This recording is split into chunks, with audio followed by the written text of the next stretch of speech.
of respect for everybody's time, thank you for coming tonight. We're here to talk about Act 46, which is a very monumental law in the state and will have effects on the town. Here to talk about it tonight, we have Representative Oliver Olson, who has a slide presentation to set some of the background and then talk about the act itself. We also have Representative Dave Sharp, who's the chair of the House Committee on Education. We also have Representative Cynthia Browning, who's going to, at the end of Oliver's presentation, give her take on Act 46 for a few short minutes. And then we'll have time for everybody to ask any questions that you have. I also want to point out that we have Superintendent of the VRSU, Dan French, is here tonight. We have a couple of board members. I'm on the Manchester Elementary Middle School, Manchester School Board. John Wilson is on the Manchester Board, Mark Kaplan, and Mary Beth O'Donnell.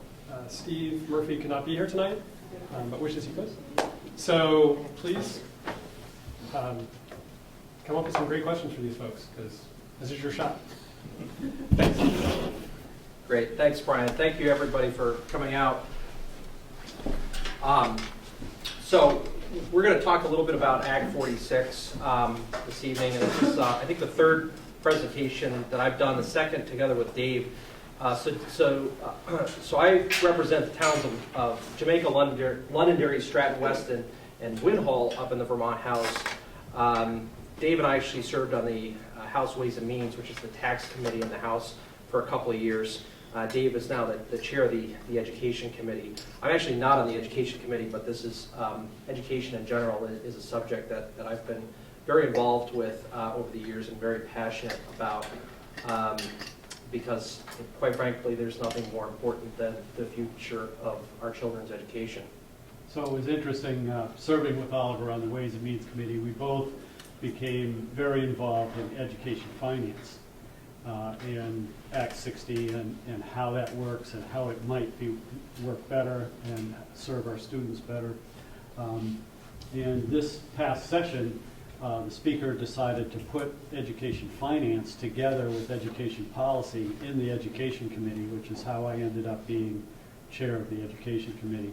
So we had a responsibility in our committee to look at both the financing pieces and the policy pieces.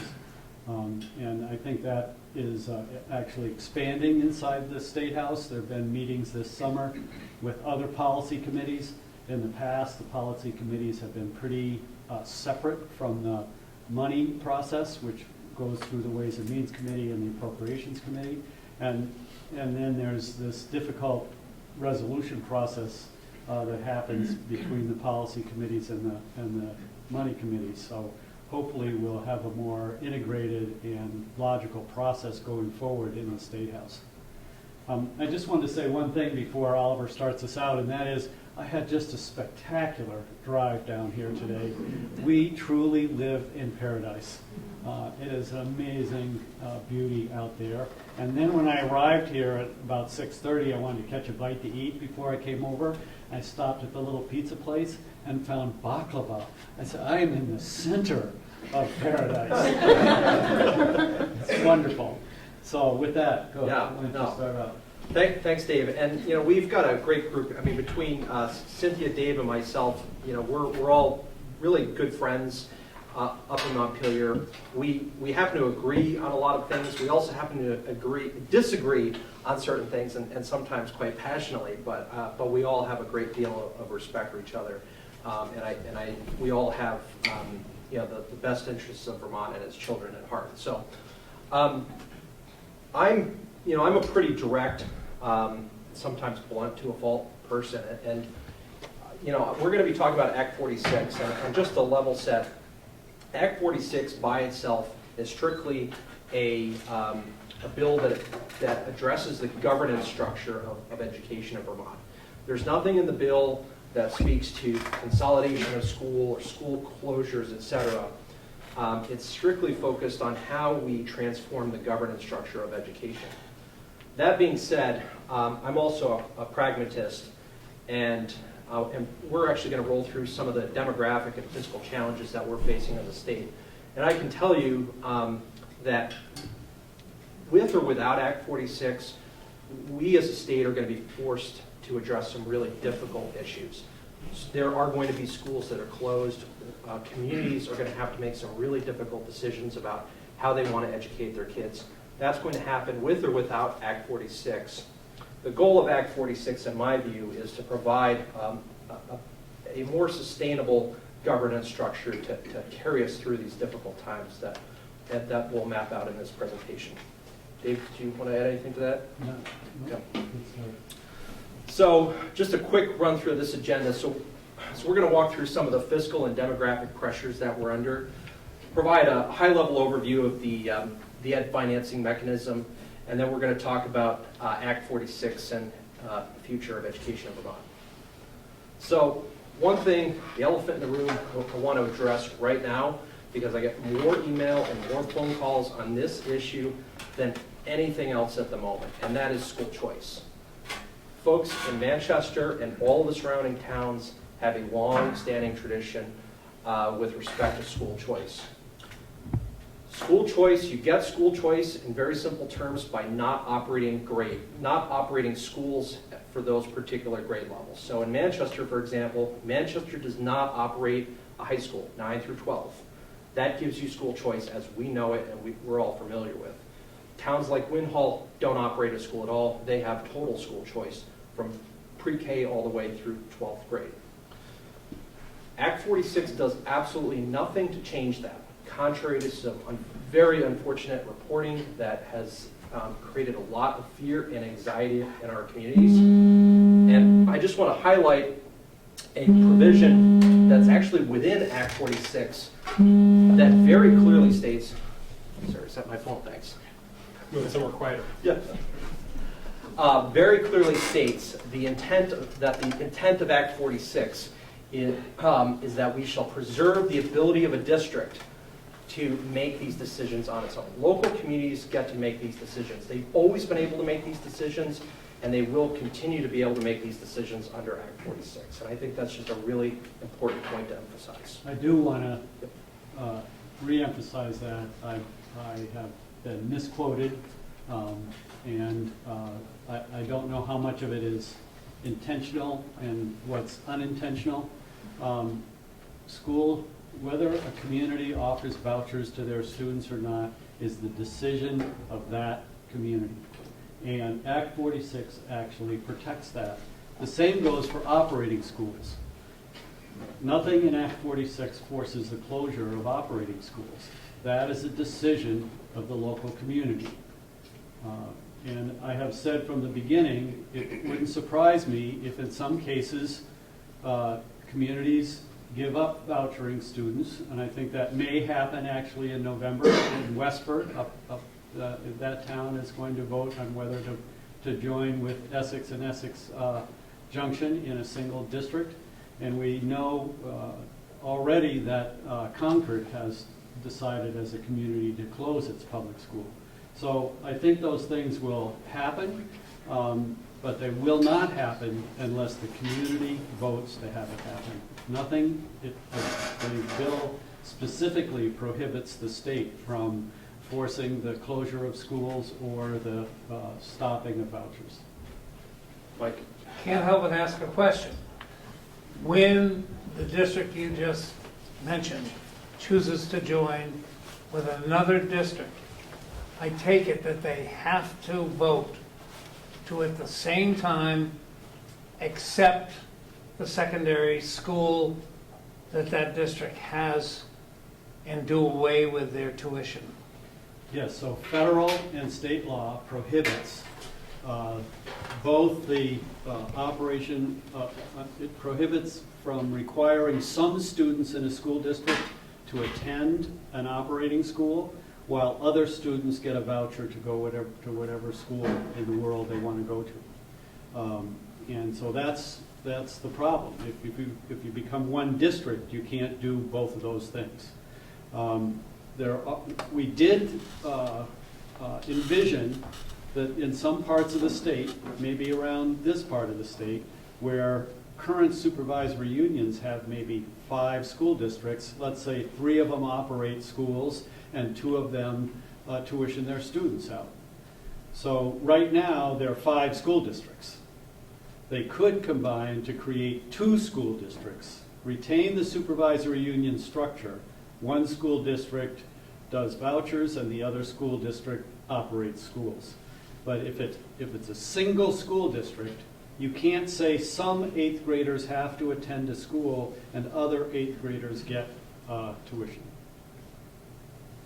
So it all comes down to, picking who you're going to partner with. And I can say from conversations I've had with school board members throughout this area, I have not found anybody who has any interest in giving up school choice that they have today. And school board members are working really diligently to make sure that they pair up in ways that protect choice. And ultimately, these decisions come down to the voters. And let me just show of hands, is anybody in this room interested in giving up school choice? Not one, okay? I think that's fairly representative of our community and the school board members who represent it. And they are going to be looking to merge with like partners to retain choice as it exists today. And ultimately, it's going to be a vote of the electorate to affirm that decision. Michael. So you said that Act 46 doesn't affect school choice, and I clearly know where you stand on it, but wondering, Mr. Sharp, philosophically, what do you feel about school choice? We could not educate all our students in this state without the independent schools. In particular, our traditional academies, Burton, St. Johnsbury, Linden, and Thetford, I think, is the 4th. They do a good job. And they take all the students from a given community. I don't have a problem with that. Okay. So, we're going to walk into the big picture here. And the question I get all the time is, Montpelier, our taxes keep going up. What are we going to do to fix the funding mechanism? And I get it. We have a problem with the funding mechanism. It's far less than perfect. There are a lot of issues with it. But fixing the funding mechanism by itself does not change the underlying structural problems that we have. And it really comes down to, do we take money out of one pocket or the other pocket? And there's this quote from former Senator Russell Long: "Don't tax you, don't tax me, just go tax that fellow behind the tree." At the end of the day, nobody wants to pay tax. Nobody likes paying taxes. But we all, as citizens within the state, we have an obligation to contribute. And when we all get to our limits, which I think most Vermonters are at the limit right now, we need to take a look at the cost structure, and that's really where we're at today. So, just a high-level, big picture. We have a system that takes in about $1.5 billion, and of that, about $600 million, or 40% of that pie, comes from the non-residential property tax. That is essentially your second homes, your business, commercial property, deer camps, open land, anything that is not owner-occupied on a full-time basis. And then we have the homestead education tax, and that comes from basically resident homeowners, folks who live full-time in their own homes. There's about $300 million that we transfer from the state's general fund into the ed fund. That money predominantly comes from the income tax and some other miscellaneous sources, but the income tax is the biggest slice of that piece of the pie. And then there's some sales and use tax and a few other miscellaneous sources of tax.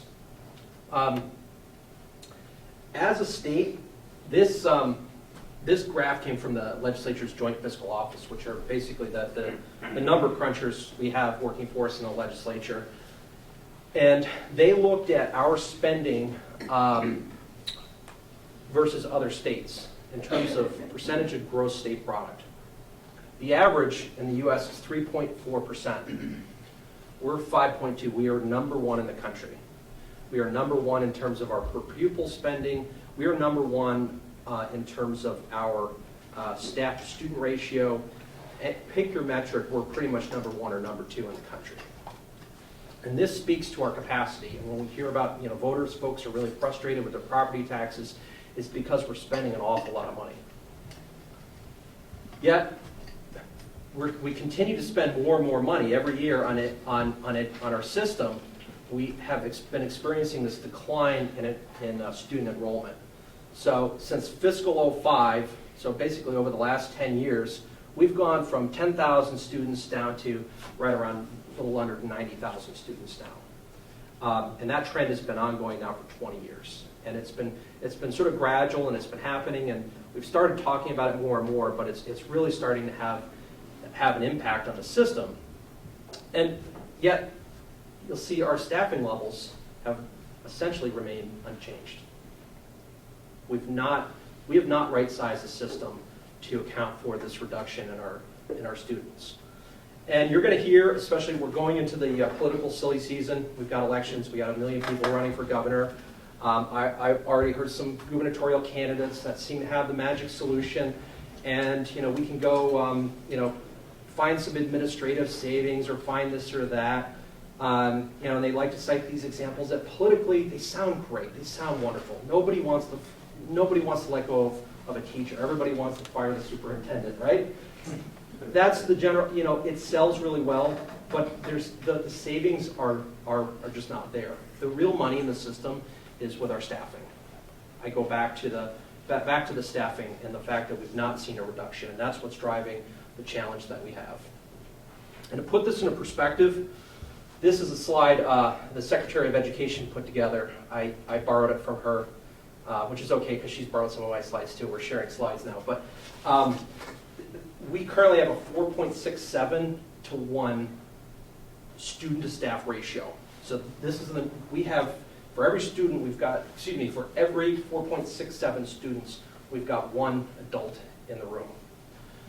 If we were to round that up to 5, we'd save $74 million. Yes? You said in the room. The Oh. room is the school? In, or the I'm room sorry, is in the school. classroom? Yeah, no, I'm sorry. So what is the ratio per student to teacher? It's a little higher. These are adults. These So- are adults, not just teachers. Right, Student-teacher ratio hovers around 10 students per teacher. And classroom sizes tend to be bigger, maybe around 15 students in a classroom. But we've added tons of aides, more than 1 adult in a classroom, transportation personnel, administrative personnel. We've created a system that's so convoluted and so complicated that we need extra people in a lot of different places. Yeah. Yes? I just, you start with the year 2004 and you go through to 2000, I think 13. 50. 15. Yep. In 2004, were there as many special ed needs, as many special ed students and testing done in 2004 as there are today? Because that adds, special ed is part of your numbers. If you were to take out those special ed costs and those special ed teachers and the aides that are required to be with students in the Yep. classroom, would your numbers still project that high ratio? They do. And Okay. so special ed is part of it, and yes, if you take special ed out of the mix, it would have an impact. But special ed by itself is not the big slice of the pie, if that makes sense. It's everything. And I'll give you an example. I was looking, somebody had asked me a similar question, and I actually looked at the AOE collects some really good data on the kinds of staff that we have. And I went back 10 years, and I just for interest, I looked at athletic director. And I looked at the number of athletic directors we had 10 years ago versus what we have today. We've doubled the number of athletic directors. Okay? So this is why it's not just special ed, it's system-wide across every domain where we've had a challenge with staffing. So special ed is on my radar screen, and I've had some difficult conversations with the Agency of Education because I'm determined to move in a direction that will save us some special ed dollars and do better by our students. There are some exciting pilots going on, and the SWIFT program where we've moved away from individual aides to classroom aides. I've had special ed teachers say when you put a special ed aid with a child, you might as well just paint an R on their forehead and put a circle and stigmatize that child from an early age. So we've, in my opinion, thrown too many paraprofessionals, some of them not particularly well trained, on a one-to-one basis that doesn't particularly serve the students well. We're kind of driven in that direction because we have a reimbursement process for how we disperse money. So we say to school districts, we'll pay 60% of your special ed costs. So if I sent you to the grocery store and I said I'd pay 60% of your grocery bill, you might tend to shop differently than if you had to pay for it all yourself. So the reimbursement model itself, I think, puts pressure, incentives in the wrong direction. What I would like to move to, and we've taken some testimony on it, is to move to an ADM amount for pupils, but that only works in larger districts. So until we can move towards correcting our governance structure, a lot of the things that we'd like to do in special ed and otherwise, we can't do because the structure gets in the way. We have school districts that literally have like 20 students. I mean, they're that small. On one end of the spectrum, the others, we've got, upwards of 4,000. So on the demographics, it's not just the kids. The kids are a symptom of a much bigger and frankly scarier demographic trend. This chart was put together by Ken Jones, who's an economist that works for the state of Vermont. And each of these colored lines represent population projections for 2010, 2020, and 2030. 2030 being the red line. And these are the different age brackets. And essentially what you're seeing is, this purple shaded area here, these are working years. And you can see these humps here. These are your baby boomers who are transitioning into retirement and onto fixed income. Now, when I speak with the economists that we have in the legislature's Joint Fiscal Office, she tells me that may sound a little scary right now, but we've got about 10 years. She said it really gets scary in about 10 years when the 65-plus crowd moves into plus 75 because incomes go down dramatically and the need for social health, human services, et cetera, go up. So we have this imbalance where education is consuming a huge part of our state revenue, but we have this, some pretty big human services needs on the horizon and a shrinking tax base. And on the tax base, this is data I pulled from the tax department. It shows the number of income tax returns for folks under age 65. And you can see, essentially, the Great Recession, you can see this plummeted, went up a little bit, and now it's back in decline again. And this is a pretty scary stuff. Oliver, Yes. that's just counting the number of returns. Yes. Why is that? I mean, Number of taxpayers. So again, it goes back to this issue here. We have a problem where we don't have people we have people that are aging through the system, but we don't have a lot of people moving back in. So we're the second oldest nation in the country right now. As people continue to age through the system, if we don't have younger taxpayers moving in, we're going to have a big imbalance here. Yes. I guess my question is, I understand that with expenses and things, you can always whittle down, and certainly it sounds like we have work to do, but wouldn't this be more of a priority for our government to actually be working on, our state government, how to bring in new business, how to bring more young families I got the question. in so that the numbers of students actually go up instead of go down? I mean, I would love to hear that as part of this process. So I just spent all day in a meeting exactly on that topic. And the single best economic development that we can do in Vermont today is better education. There was a job fair in Burlington just a couple of weeks ago.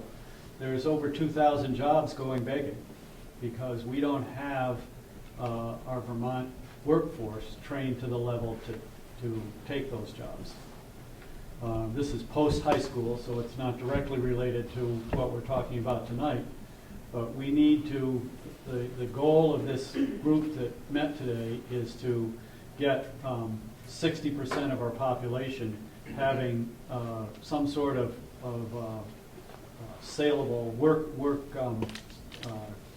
qualification, a certificate or a college degree by 2020. And I think we need to work a lot more quickly than that. We need to get people trained to take the jobs that are available. And one of the things that has typically drawn business to the state over the years, the beauty and security, good schools, and safety, certainly, but a hard-working, knowledgeable workforce. And we've slipped in that regard in recent years. I think it's also worth saying that, like you're talking about the baby boomer population and then attracting more jobs. I mean, the baby boomer thing is just a nationwide situation that we're all facing. There is just a huge amount of people that are about to retire. So it's not like we can just pull people, there's just not enough people to replace them. So I mean, that is kind of the situation we're looking at. It's not just like a Vermont situation. It's particularly acute in Vermont. Okay. Yeah. I think there's been some recent research that sort of suggested that, you say we're not educating people for the jobs that we have here.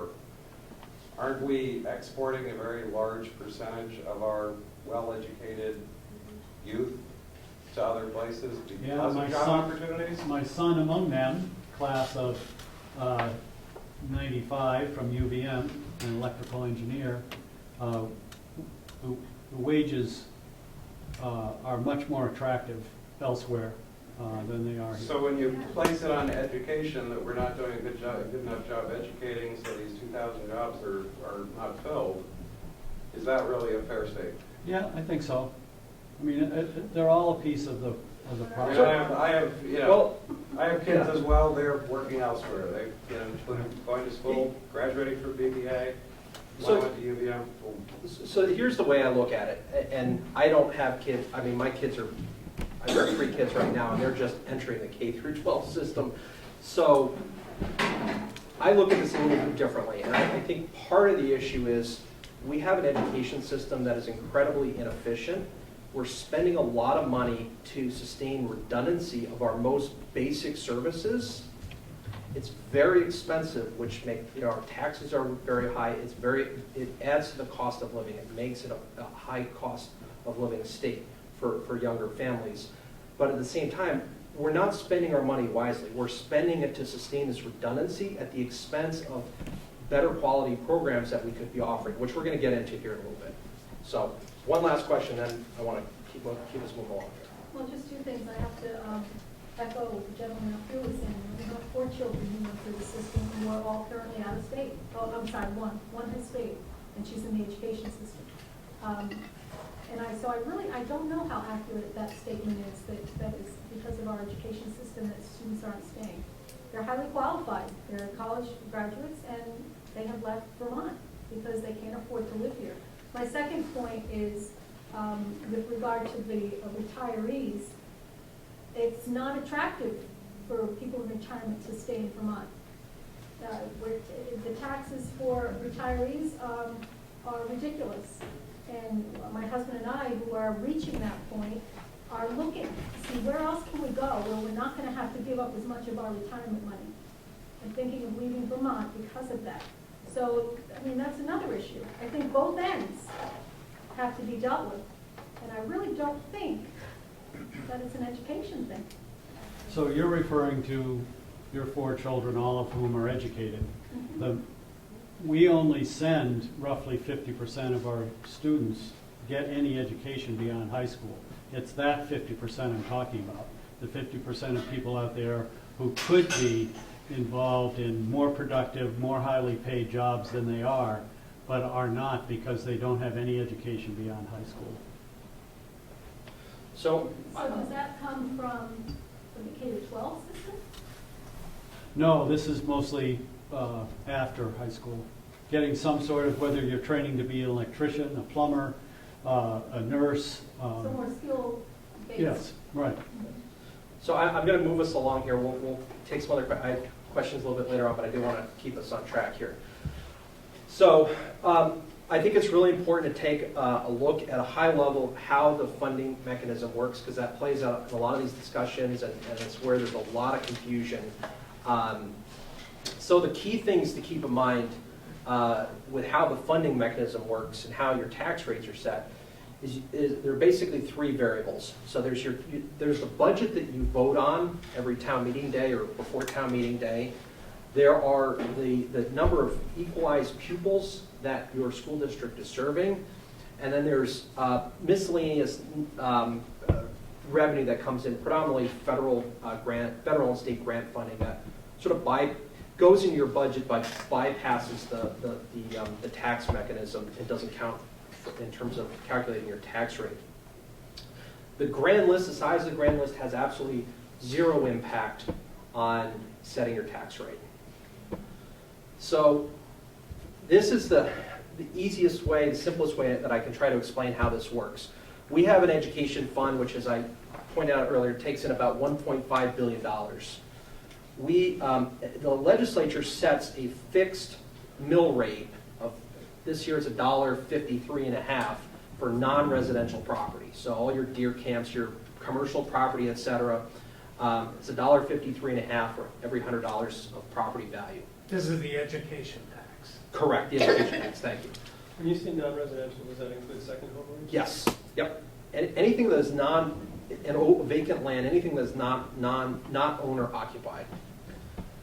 Then we have other state revenues, which the biggest slice of that is $300 million that comes out of the general fund, which is predominantly income tax revenue.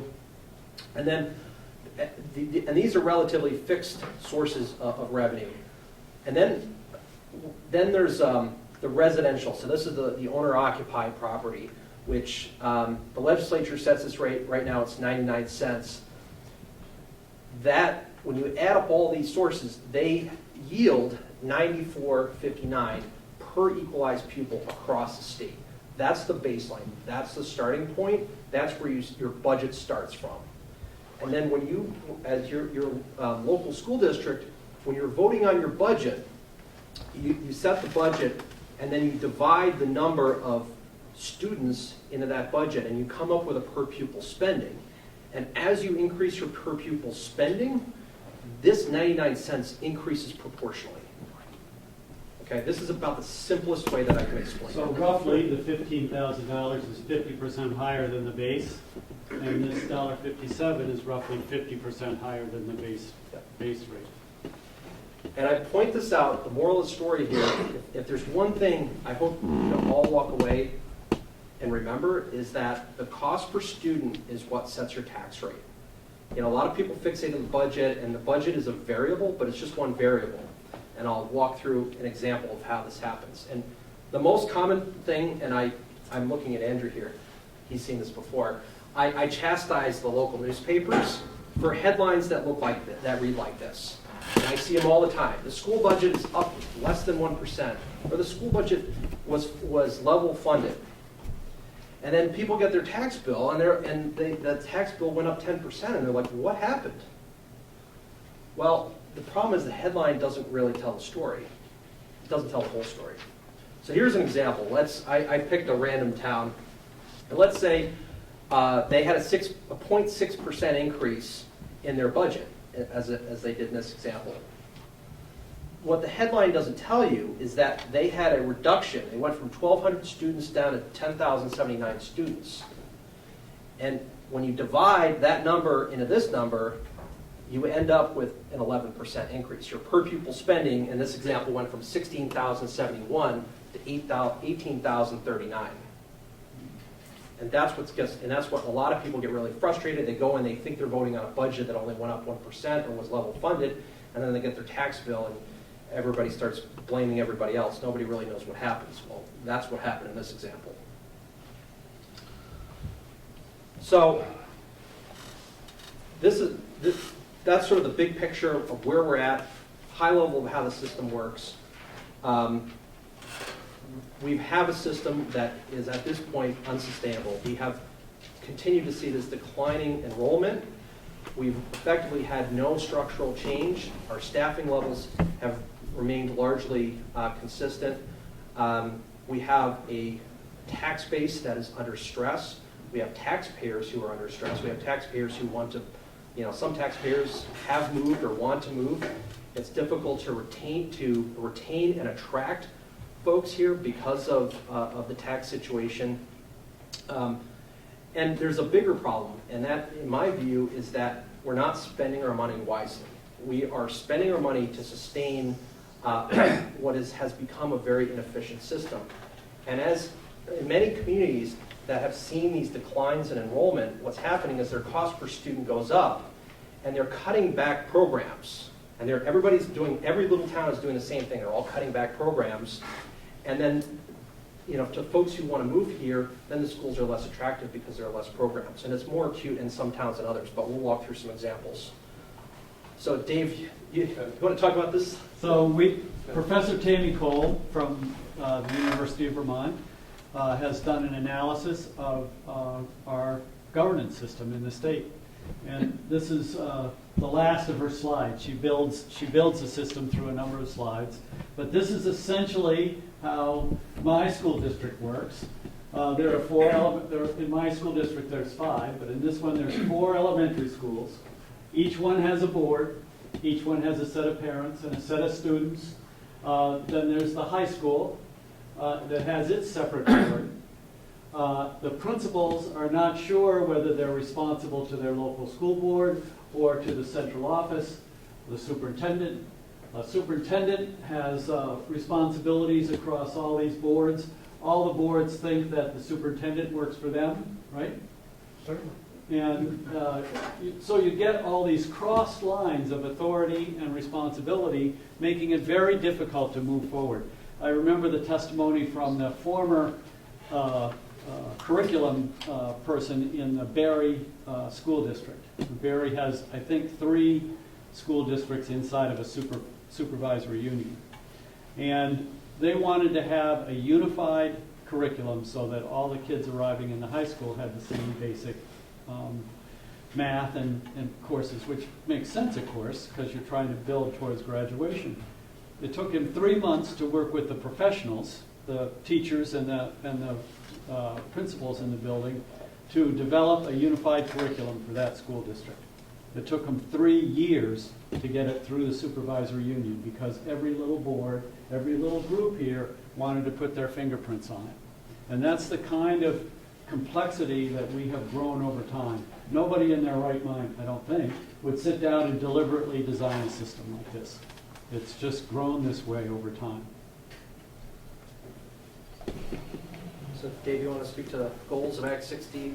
Yeah, so we put 3 goals at the first page of Act 46, and that is to work towards greater equity. Not just, we've done a lot of work with regard to financial support equity in the state, but not nearly enough towards educational opportunity. We have a student who graduated the valedictorian of a high school in this state. UVM has this fabulous program. If you graduate as the valedictorian, you get a free ride to UVM. And yet this student didn't apply to go to UVM. Why? The president of UVM wanted to know why. It turns out because the high school did not offer the courses that student needed to qualify for admission to University of Vermont. So the opportunities for the children in that school were far less than the opportunities for students in other schools. So equity, our #1 goal. Secondly, sustainability. We have to do this within a cost structure that taxpayers feel they can afford. And like Oliver mentioned earlier, we're pushing up against that. Taxpayers are, in many communities, are very concerned about the property taxes they're paying and are being stressed out about it. And the third is the quality of education. And the agency is addressing that in a different process than Act 46. We've established some educational quality standards, and they hope to visit a third of Vermont schools every year. So over a 3-year period, they'll be visiting all the schools in the state. And if they're not passing educational quality standards, the agency and the State Board of Education do have some sanctions that they can impose on the schools. Can I ask a question? I don't get your example with that valedictorian who didn't measure up to being admitted into UVM. What's wrong with UVM? They're not broad-minded enough. Why not give that person a chance? If the person can't make it, she might surprise you. I think your measuring is flawed. Well, you may have a point. I think the admission to the state colleges is, that process is different. 80% of Vermont students that go on to higher education go to state college system, which includes a community college, and 20% go to UVM. So they're much What about pickier. homeschooled kids? Pardon? Homeschooled kids. There's a lot of parents now that are homeschooling their children. And they're doing an excellent job. Yeah. Just because the kid is homeschooled, that doesn't mean that they have a chance. I can't answer the questions Well, about UVM. I just don't get it. I think this whole thing is full of loopholes. Just like spending. If you don't have $1 in your pocket, you can't spend $1. So you have to improvise within your lifestyle as to how you're going to be able to afford things that you enjoy. So I That's just brought, creative thinking. That's creative use for what you have and how you're going to get your goals accomplished. I brought that up merely as an example. There are dozens of others that the Agency of Education and the Secretary has in her PowerPoint presentation about the opportunities that are available to some children in the state that are not available to other children in the state. Foreign languages, sciences, math courses, AP courses. There's a wide disparity between some of the schools that have a lot of students in them and are fully funded, well-funded schools, and schools that have very few students in them, and that school is trying to deliver some sort of education to those students. And that was merely an example. There are plenty of other examples of where there's a wide disparity and opportunity for kids. But I think our education system should be teaching the basics. And then there's the electives. Some schools may be able to afford electives. Other schools may not. But that doesn't mean that the individual isn't going to be able to use other ways to develop their knowledge beyond the basics. If you could just hold that thought, because I actually have an example that speaks to that a little bit. I'm sorry. Sorry. I'm boiling. I might have to leave. You can ask me to leave at any time. No. Because I just I want to make sure we get get. it. I think we're so narrow-minded. I really do. I think we all want to be in the same buttonhole. And we're not. We're all individuals. And every year we're going to get a different group. Well, I mean, if I could speak to that, though, I mean, I see what you're saying, but I mean, I lived in the Northeast Kingdom. My kids started going to school in the Northeast Kingdom, in the Barton grade school, and when you have a depressed economy, and you have a depressed area and a depressed population, and therefore the school is underfunded and they can't offer electives, and you compare that to an area like here, where people are just like rich, relative to Barton, they're filthy rich, and these kids have all these electives. It does make a difference, and these kids don't have the same opportunity. I mean, I'm not a huge fan of Act 46. It's already passed, so I just want to figure out how to do it properly. But you're wrong. Those kids are some of the smartest and creative kids that live up in Barton. They're great, but they don't have the same opportunity.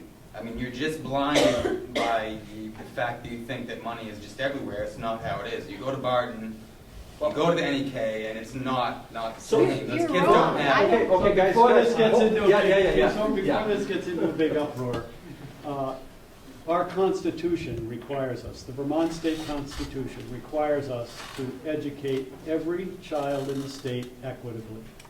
That's a requirement. Now, we could change the Constitution so that we can allow some students to get great educations and some students to get lousy educations. But until we change the Constitution, that's our responsibility. And that was reinforced by the state Supreme Court in the Brigham decision. So many of the finance and now the organizational proposals that come out of the legislature is a response to our responsibility in the legislature and at the state level to provide an equitable education to every child. I just have to ask one question. Okay, but I'm we sorry. really, okay, one question. I've got Equitable, one. you keep using the word equitable. Yep. And granted, I come from here, and this gentleman comes from another area up in the Northeast Kingdom. What is the standard, equitable, that draws the line at what the student in Barnard should have and the student in Manchester should have that is equitable? So if you guys can just hold that, because I actually have an example Okay, that's going to speak to this I think point. that's a very important point. I know, and I want to get there, but we've got to get through some of this first. So, all right, Dave. What do you want me to talk about? Oh, I'm sorry. Next slide, governance reform. What? So what we determined was that, and we had nearly 100 suggestions from individuals and groups across the state. The speaker asked for input on how to improve Vermont school systems, and we got all kinds of suggestions. Most of them, many of them, nearly all of them, suggested some form of larger school districts. One suggested one school district for the entire state. Hawaii does that, has one school system for the entire state.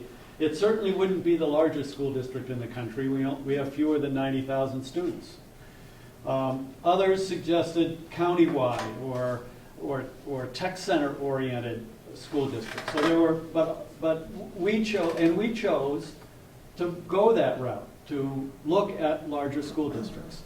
Instead of imposing a cookie cutter process and us in Montpelier saying, okay, Manchester's going to go with Londonderry, we left that up to the local process, and we put as much local control in the bill as we could. We did set a standard of a minimum of 900 students, and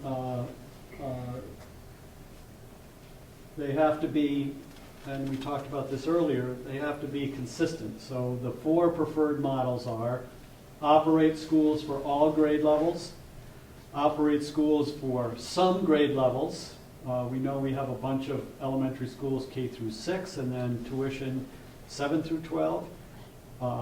Operate schools K through 8 and tuition 9 through 12, and then tuition students for all grades. So those are the 4 preferred models we put in there, but we also created an ability to have alternative structures, such as the one I mentioned earlier, where you could have retain the supervisory union structure, have a minimum number of school districts within that structure, one that operates schools and one that tuitions students from certain grades. So those are what we put in there as our goal, and we asked school districts and local communities to get together and figure out what's best for the students in their communities.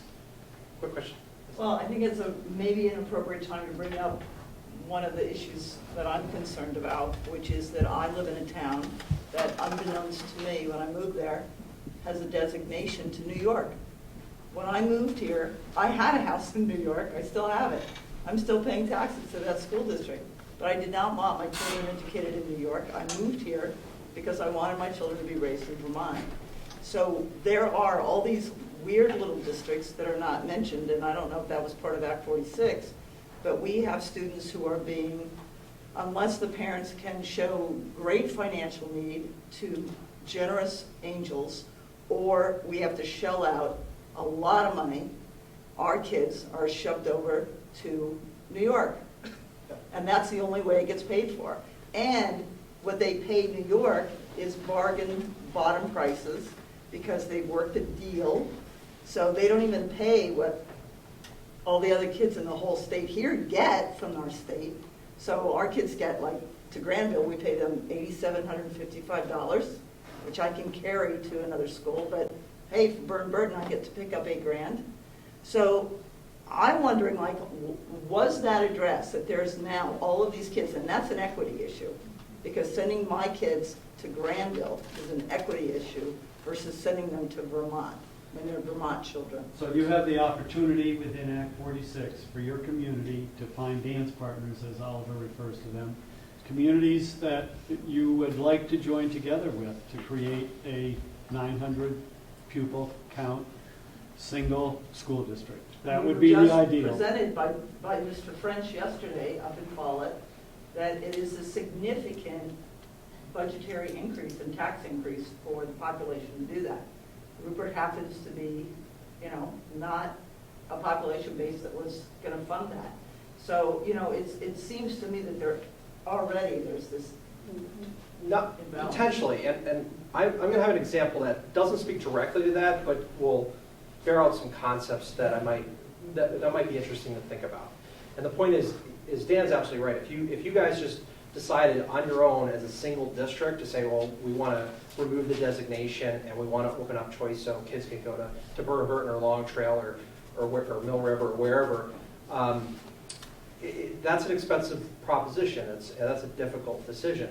But when you're part of a much larger district, where there's benefit to all of the other member towns, because, and again, you'll see this in an example I have, it's to the larger district's benefit to bring those students into the system, because you're bringing those students into the system, if you're able to utilize excess capacity in the system, you're reducing the overall cost per student for everybody. So when everybody works together, everybody benefits. If you try to do it alone, that's why you're in that situation. But I'll have an example that will kind of illustrate this with some numbers. Go ahead. Yep. So two things that have been existing for a while. There was this concept of phantom students. And so when we started losing students in around 97 or so, if you had 100 students and you lost 10, it would be difficult to accommodate how you're going to move staff around and pay for the loss of 10 students. So the legislature, in its wisdom, put a stop loss in there of 3.5% of your students. So if you had 100 students and you lost 10, we were going to count your per pupil count in order to calculate your tax rate at 96.5 students instead of 90. So that would artificially reduce the tax rate in that community. So that was a pretty good idea, except the way that it was implemented was that it could build over year. So we have currently one school district in the state with 100 students, 44 of whom are phantom students.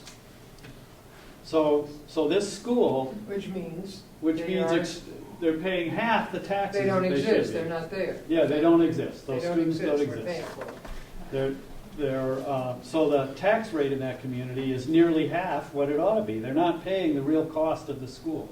And therefore, they have no incentive to make difficult decisions about, should we continue to operate the school, should we reduce some staff? They pretend like they have 100 students. And all the rest of it is on the bill. And so we eliminated those, except for merged districts. If you're a merged district and you drop more than 3.5% of your students, you are protected for 1 year so that you can rearrange your staffing to accommodate that. Small schools grants. So small school grants started out being if you had 100 students or fewer, you got a small school grant. So there was a few schools that applied to. Then it was greatly expanded to if you had a grade that had fewer than 20 students in it.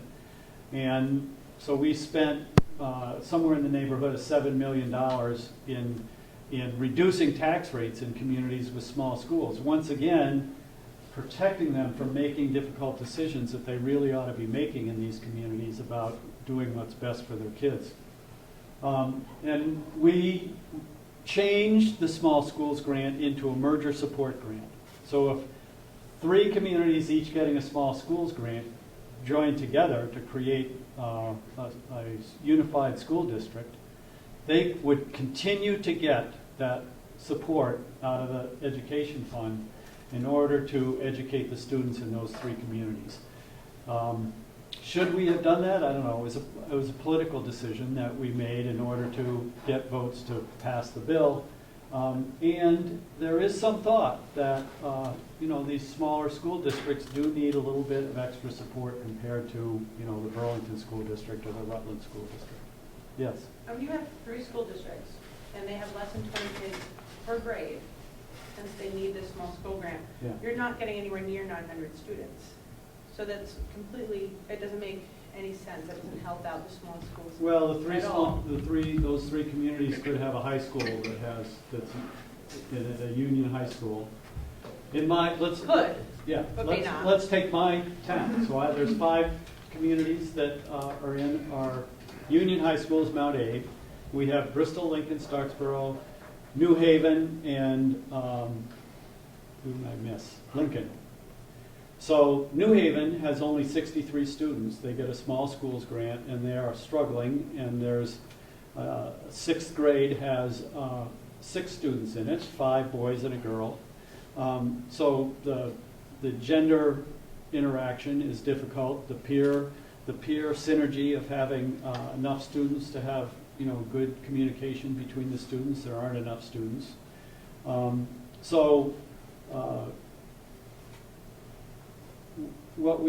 If that school district comes together, they're getting a small schools grant. If that district comes together, they get to keep their small schools grant.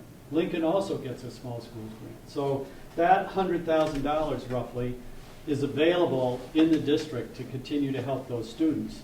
And it's very likely that what could happen is that there are enough Bristol residents that live close to New Haven, and this has happened actually in Bolton, which is another example, but there's enough Bristol students that live close to New Haven that might want to go to school to New Haven. So now you can fill a 6th grade classroom.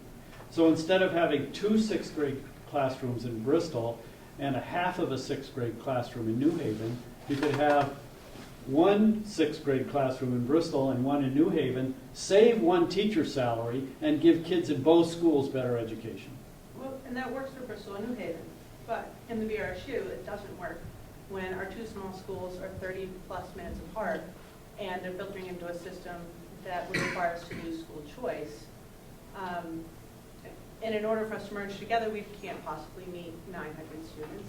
Which towns are you talking about? Oh, we're talking about Sunderland and Courier. Okay. Or, I mean, we could even go into the Meadowview School District, but, we have, we have 86 now, and you guys have 91. about 91, right? So in order for us to maintain our school choice and still keep within our district and keep our consistent curriculum with the VRSU, we either have to join with them, lose our school choice, or stay together and hope that we don't lose our small school grants. But there's no guarantee that we won't, because we have, our spending is just pretty fixed with that many kids. Are you K through 6 or K through 8? K6.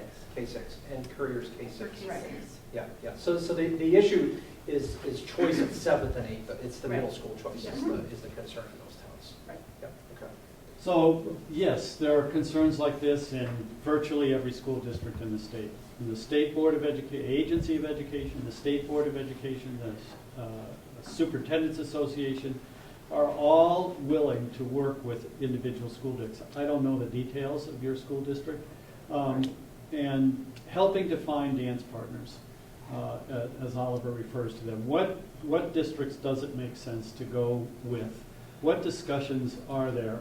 And what makes sense for the communities and for the kids. And I can't do that for you, and I think it's wise that the legislature decided to leave these up to local discussions, because you know your community and your kids a lot better than I do, or the Agency of Education.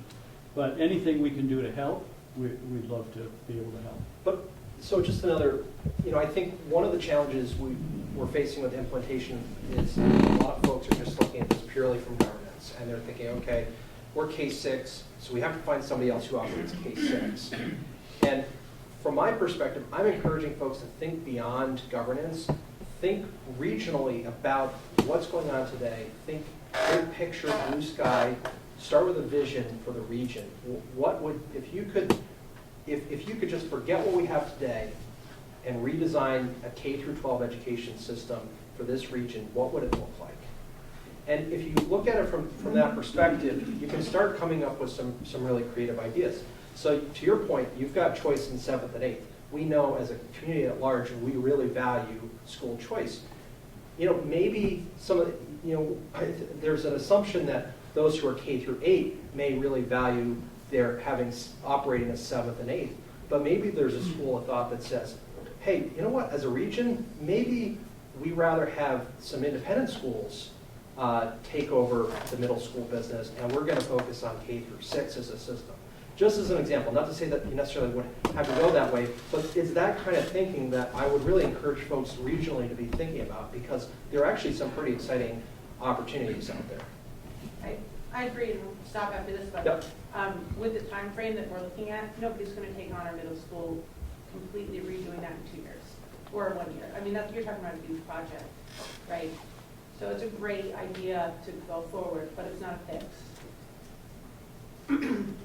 We'll move on. Okay. Yep. All right. Cost containment. So one of the things that the legislature heard loud and clear, there's a lot of frustration with rising property taxes, and education spending is driving that up. We've had for a number of years a cost containment mechanism known as the excess spending penalty. And basically what it does is it looks at your per pupil spending, and if you go above 100, and it used to be 125%, most recently it was 123% of the statewide average, your community would pay a penalty for the spending above that amount. Now this provision typically impacted smaller communities, tend to be those smaller communities, and it didn't actually really generate any savings or control the growth rate of spending, because larger communities could have an increase in percentage terms that had a big impact on the ed fund. So we were looking for a mechanism that would have a greater impact on the growth rate of education spending, not just hold people static. One of the problems with the excess spending penalty is it had the effect, and could have the effect, particularly if you lower the threshold, of holding people where they're at today. So they could literally hit the threshold without actually increasing their spending. So the mechanism that was developed basically looks at per pupil spending as it is today on a sliding scale. And those that are low spenders relative to statewide average are allowed to grow their spending by a larger amount. Those that are high spenders will be allowed to grow by a smaller amount. Now you could still spend above that threshold, but just like we had with the excess spending penalty, you pay a penalty to do so. So I think the key point here is Act 46. I really encourage people to look at Act 46 as a blank canvas. Think about, again, big picture. Think about a vision for where you want to go, how you would reimagine your education system. Think regionally. Talk to your neighbors, and not just your traditional neighbors. A lot of folks get fixated on their traditional boundaries, their traditional supervisory unions, when there may be a really interesting opportunity knocking next door. And again, I'll walk through some examples of this as well. Go home and erase your supervisory union border. Yeah. That's the first step. Yes. So, a lot of questions are coming up, like, what are these boards going to look like? How many board members are there going to be? How are we going to be voting on budgets? How the school choice arrangements? All these different questions that come up. The good news is when you figure out what you want your structure to look like and where you want to draw these boundaries, what kind of districts you want to create, local communities get to figure out kind of the rules of engagement and what in the form of these merger agreements. And all those details are worked out. And ultimately, there's a plan that's presented to the local communities, to the voters in those communities, and they vote to join on that basis or not to join on that basis. So here's there's basically fundamentally two different paths you can go down in terms of the governance merger process. So there's this preferred model illustrated here, which is where if you take an existing supervisory union, all of the member districts, and they collapse into one entity known as a supervisory district. It's a simple, straightforward merger. there's an accelerated process that a number of districts are already going through right now to get to this end state. This is a popular option in areas that are fairly straightforward. They have a few elementary schools, a shared high school. They don't have school choice. They don't have the idiosyncrasies we have with, with Granville and Salem. This is a relatively smooth transition. We do have a situation, though, if a family moves in this school district with 2 autistic children, their budget gets blown out of the ceiling and their tax rate skyrockets. If they were to move to this structure, that family with 2 autistic children move in, that's much easier to absorb in your tax structure and your cost structure. And it's also, particularly in these districts that have schools that have relatively small populations, the population, you could lose or gain 5 or 10 students and it has dramatic impact on your budget. And one of the advantages of having this consolidated governance structure is you're also creating a consolidated budget and tax structure. So you could have like 10 kids move from this town and move to this town. And before this merger process, these guys would be feeling some real fiscal pain. These guys would have all these kids, but they might not necessarily have the money. With one combined budget, the school district has a lot more flexibility to move the resources around as needed to meet those changing needs. And there'd be one school board for that district. Exactly. Comprised of the 4 districts on some sort of population basis or student basis or what? Not like 900 students is basically the target number. But No, how are these school representation. districts? I'm sorry, yes. Yeah, based on proportional representation. Some sort of proportional Yep. representation. Yep. Yep. So that's the quote-unquote preferred model, which, to be perfectly blunt, I would never see happening here. The alternative model, which is much more likely to happen here, is one where we consolidate school districts from a large number of school districts into a smaller number of school districts. We retain a supervisory union that provides central services such as special ed, the finance office, all the sort of centralized functions.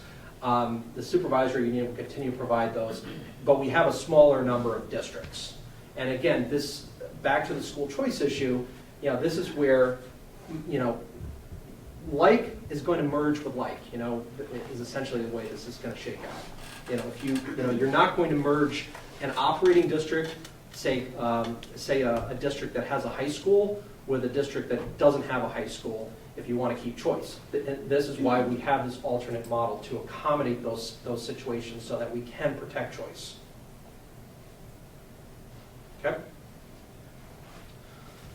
So this is sort of a representation of what we have throughout Vermont today in most communities, some flavor of this. And particularly at the elementary school level. So we've got, this fictitious green town, blue town, red town. They each have their school board that looks after one school. They hire the teachers and then they serve the students. And they're each kind of doing their own thing. Could be 2 schools if you have an elementary and a high school. It could be, but by and large, this is a pretty common structure. But you're right, Cynthia. I mean, there are some places that have multiple schools. So the challenge we've been talking about here tonight is, we have a situation, happening, let's say in this town here, where they lose a bunch of students, and let's say they lose, let's say a teacher retires. They're now facing this, really challenging dilemma, which is, do we replace the teacher, or do we eliminate some program? And the problem is, if you replace a teacher, right, you've not done anything to address your cost structure, but you have fewer students divided into that same cost structure, so you have a higher cost per student, which drives your tax revenue. I know you've dealt with this before, as I was there when you brought it up last time, so if you have 2 6th grade classes and you have 2 6th grade teachers and one of the teachers retires, you have to replace her. It's not a choice of eliminating the 2nd, 6th grade class. Hold that thought, I'm gonna come to that. So this, so the other option here is you eliminate a program, but now you're offering less opportunity. And this is happening throughout Vermont, particularly in smaller communities. So the school districts are cutting down to the bone. They're cutting everything out they can to try to keep that cost per student to a level where the budget's going to pass. So here's the challenge. This is happening in every school district across the state. So in a region where you've got this kind of scenario going on, when we talk about expanded governance and we move to a model where you have one school district with one budget and one tax rate, one governing entity looking after multiple schools, you're now looking at a system of education. And you have a lot more flexibility. So you can now start moving people around, and there are examples already happening today. You can also look at maybe moving students around. Maybe you say, well, we're gonna make this school is going to focus on K through 4, and this one's going to focus 6, 7, and 8. There's lots of different things you can do, and you can execute on those decisions much more efficiently because you have one single governance structure. So I went through a presentation like this up in Londonderry last month, and a lot of people said, okay, well, this is great, but to your point, how does this really work? What are we really talking about? And this speaks a little bit to the to the Granville question as well. So I actually, and again, this gets to my earlier point about we can't just be looking at governance. We have to be looking at some difficult decisions. There are going to be some schools across the state that are going to close because of fiscal and demographic realities. Maybe they don't close entirely. Maybe we get creative and we make them into a pre-K through second grade program. There's lots of different things we can do if we start looking more regionally at our educational ecosystem. And we stop thinking about buildings, and we start thinking about educational opportunities and a system of education pre-K through 12. So I took 5 towns, not in our area. Intentionally, I didn't want to pick on anybody in our area. I made them anonymous, but the data is real. And I did some modeling that looked at a scenario with a merger from a governance standpoint and only governance, and then one that actually involved merging a couple of high schools amongst these towns. And I'm going to show you the impact to the educational opportunities for that those students have access to, and also the tax rates. And so this is these are 5 towns that happen to be in the same supervisory union, and there's town B and A. They actually share. They each have their own elementary school. They share a common high school. Town C, D, and E share another high school. Town D and Town C share an elementary school. Town E has its own elementary school. And just to give you some geographic sense here, Town E, which is part of the same high school that Town C and D are part of, they're 14 miles from their high school. These 2 high schools are actually 13 miles. They're actually closer together than these 2 towns are. So let's look at the number of students we're serving and the cost and some of the dynamics. So Town A and B, we'll start with their tax rates. So they have a tax rate, this was last year by the way, of $1.67 and $1.68. Pretty high tax rates. They're actually even higher this year. They're up in like $1.70 and change. They're operating a high school, 7 through 12, with 179 students. 179. In 9 through 12, they have 112 kids. High school B, 13 miles away, they have room for 120 high school kids. Their cost, high school... Additional over the 30. Additional students above the 313 they have. High school A, they have a very high cost per pupil relative to these guys over here. They're spending $16,324. They have very high cost, particularly very high cost at the elementary. In fact, one of the elementary schools has an even higher per pupil cost than the high school, which is pretty unusual. They have 88 students. So they've got a bunch of small schools in here. They're right up against the excess spending threshold. They're really struggling. They're cutting down to bare bones. These guys here, for example, I went through the staff list. They have 1 foreign language teacher. 1. okay? These guys here, their SAT scores, not only are they below the state average, they're below the national average. And these guys here are paying 25 cents more in their taxes.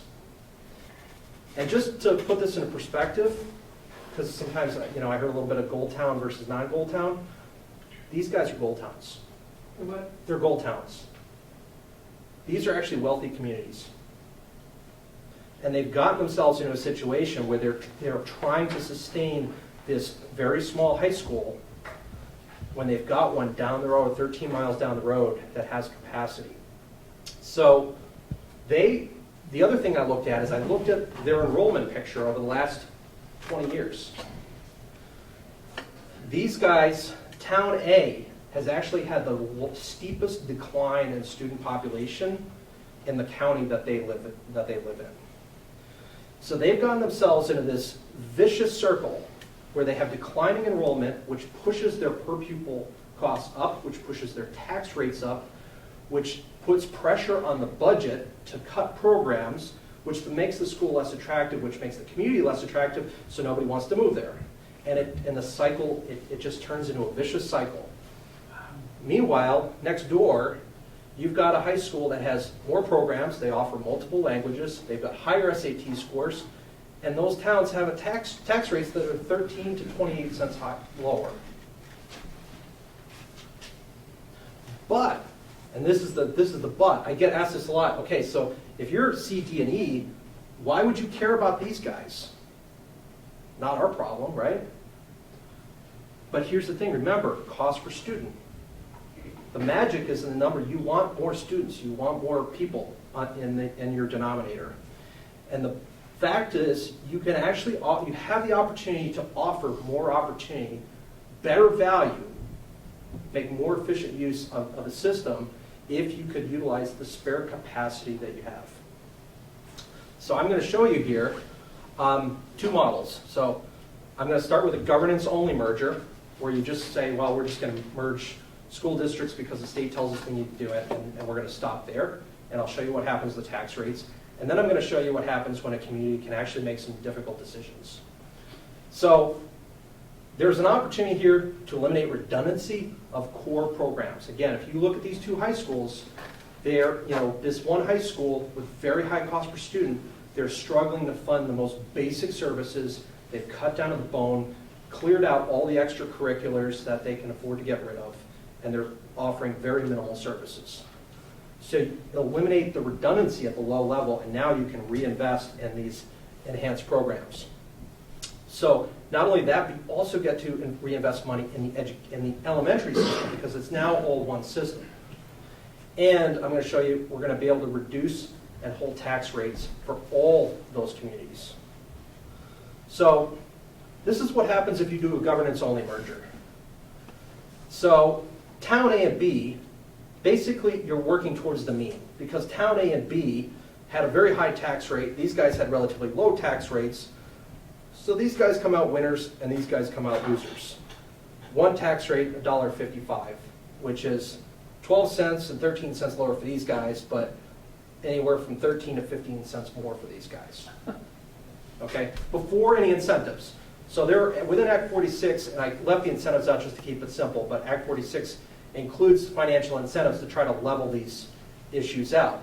But if you're going through this, well, I think it's a fair question. Well, why would we merge? If you were these guys, you wouldn't really be very excited about merging. But here's where the magic happens.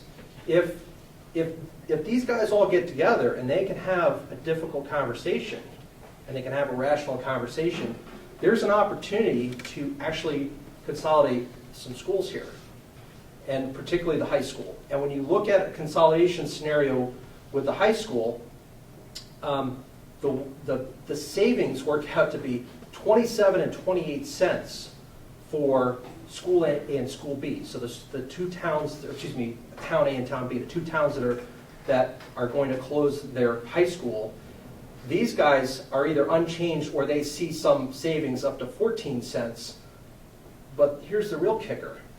This includes reinvesting $500,000 into this high school to provide 2 additional languages above the 2 they already offer, a computer science program, and $150,000 in each of the member elementary schools. Because we're eliminating redundancy, we're leveraging the capacity that we have with our resources and our buildings. So I'm going to pause there and open it up to questions. Is it? Yes. You were speaking? Yep. Okay. Because I know that Cynthia wanted to present something very quickly, so why don't we have her do that, and then we'll open the whole thing up to Perfect. good question. Thank you, and I will try to be quick. David doesn't think I can be quick, so this is a test. It's a test. Okay, but what I did do is, I'm never short, but I brought it in writing, so I'll put my hand out on a chair over by the door, and you can pick it up, and you can tell from the title of the memo that I did not vote for Act 46, and I think it needs to be changed, because my memo is called Redeeming Act 46. So I think there are a lot of useful things in Act 46, and there's a lot of really useful information in what Representative Olson, Representative Sharp shared with you today. But I think they're going about figuring out how to meet the challenge ahead of us, the challenge of how do we shrink our educational capacity and make it sustainable and make it high quality. They're doing it in a top-down way. Now, they're saying they aren't. They're saying, we're not telling you how to do it. But they are, because they're laying down very specific criteria. And if you don't do it, the Board of Education is going to tell you where to go. So there is a real hammer there. And it's not that there isn't flexibility. There is, and Oliver just gave us a really interesting example of how this might really work well. I think any situation like that where you can improve education and save money, school districts should merge. Absolutely, I have nothing against the merging. What I have a problem with is disrupting successful, functioning districts and SUs to meet rules of 1,100 or 900, or you can only partner with somebody, you can't partner with somebody else. You're disrupting geographical, historical, traditional, educational ties. I understand if we were starting from scratch, this crazy, fragmented, hybrid, complex system that we have is not what we would build. But it is what we have. And I think you want to be very careful about trying to take an airplane apart and put it back together while you're flying with the children in it, which is what we're being told to do. And we're supposed to do it really fast, too. Okay? So I think that Act 46 should be transformed into something that empowers the school boards and the districts and the parents and the children and the community members to figure out how to meet these challenges, gives them more flexibility, more ability to share resources, teachers, students, across the existing lines within the system we have. That's what we want. The governance is just the way that they've chosen to get there, and they're centralizing. I didn't hear them say it today, but one thing they said a lot in Montpelier was like, well, the last time we consolidated districts is 1892, so we think it's time to do it again. Wait a minute. You're going to do the 19th century to do now? This is the 21st century. Push the power down to the people who know what their communities need. Don't impose it from the top. And despite all the rhetoric about, oh no, you get to choose your dance partners, it's going to be good. Nuh-uh. That's not what's going on here. So I would like to transform the whole thing, but in the short run, I'm going to try to amend it. I tried to amend it while it was passing. Didn't get that done, but I'm going to take another shot. And what I would do is I would make it easier for districts to share resources, teachers, students within the system we have. I would reduce the number of students required for one of those preferred districts or alternative districts to get the merger incentives. I would extend the time frame for consolidations. I would remove the cost of fulfilling state mandates like pre-K from the calculations for the variable cap. because for some districts, just fulfilling that state mandate is going to put them over that cap. That's not right. Make it easier for a district or supervisory union to continue operating as they are without having to get permission from an unelected state board to do so, as long as they are performing well educationally and their student numbers are viable.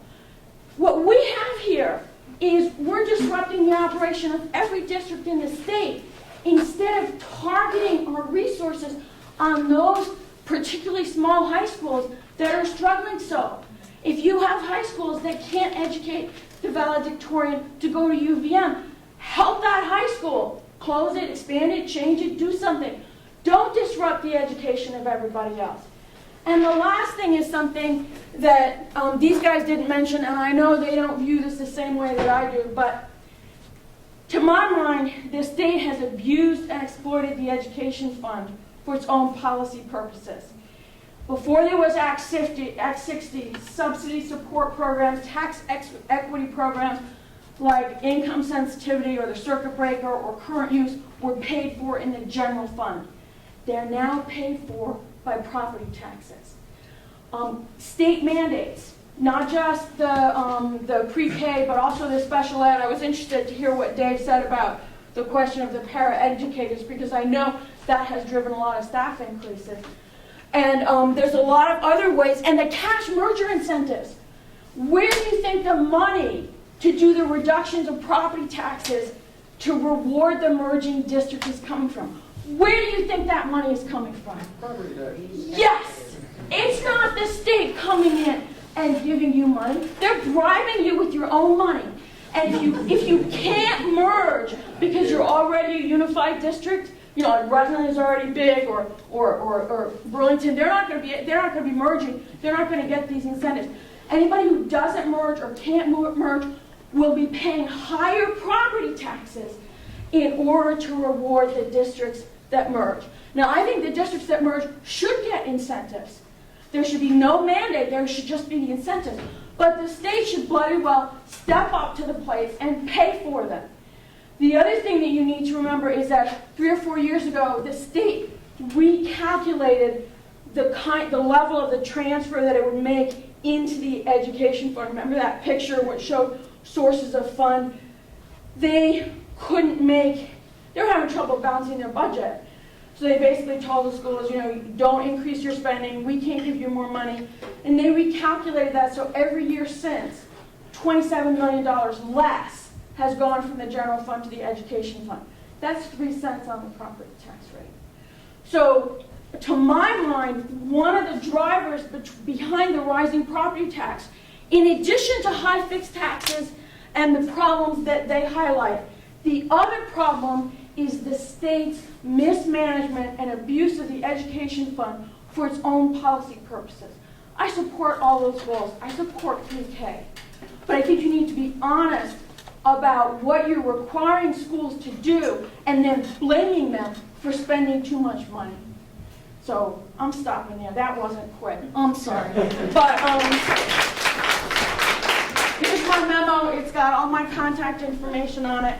So anybody who wants to talk to me about it can call me. Cynthia, why don't you grab a chair, and Oliver and Dave and actually Mark and Mary Beth, if you wouldn't mind coming up, and we'll all field questions.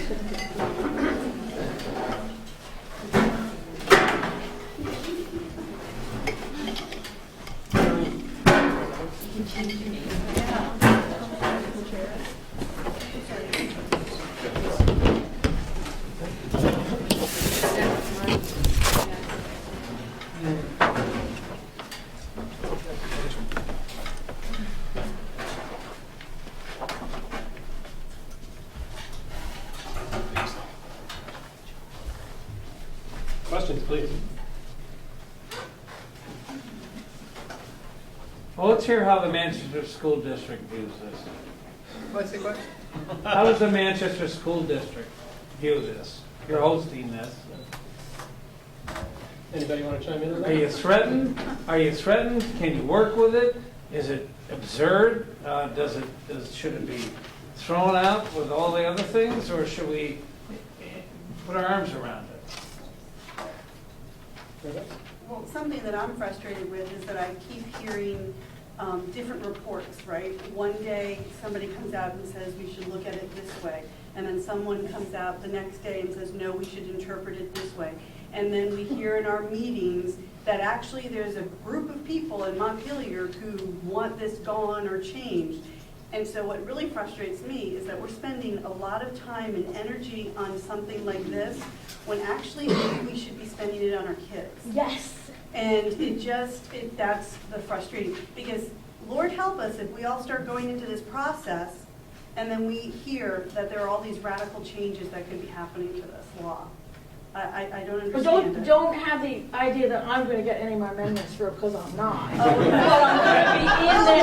But I'm gonna be in there pitching. So I haven't that's- sued anybody yet. That's frustrating to me. So I don't think the law will change, Okay.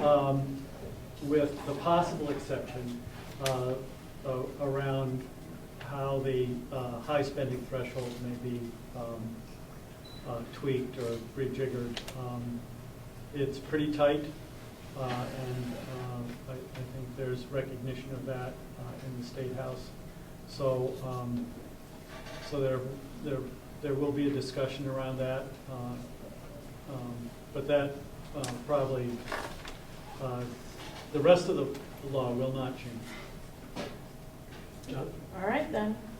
Yeah, I think we all personally on the board have individual beliefs about Act 46, and I think it's important as elected officials that we hear from our constituents.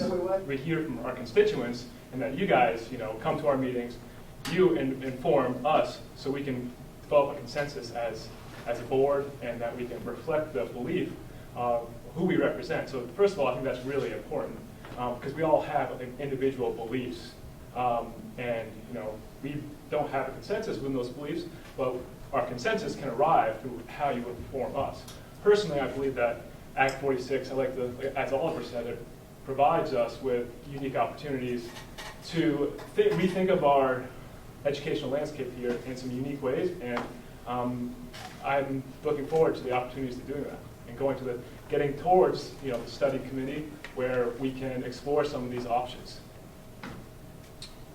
I think that we have a functioning SU that's comprised of a lot of different governance styles, structures. If we were to go down the path that we see today, there's 3 districts that operate like governance structures. They could easily go ahead and form the committee and do the due diligence and move forward. But there are big outliers, Sunderland, Courier, Danby Mount Tabor, and they're looking to go places. But based on tonight's and some of the other forums we've sat through, closure seems to be financially the direction the state would like to see. Some of these are very well-performing schools, though, although they're small. So where do they go? K-6 is very far from the next K-6. So do they change their governance structure to join ours?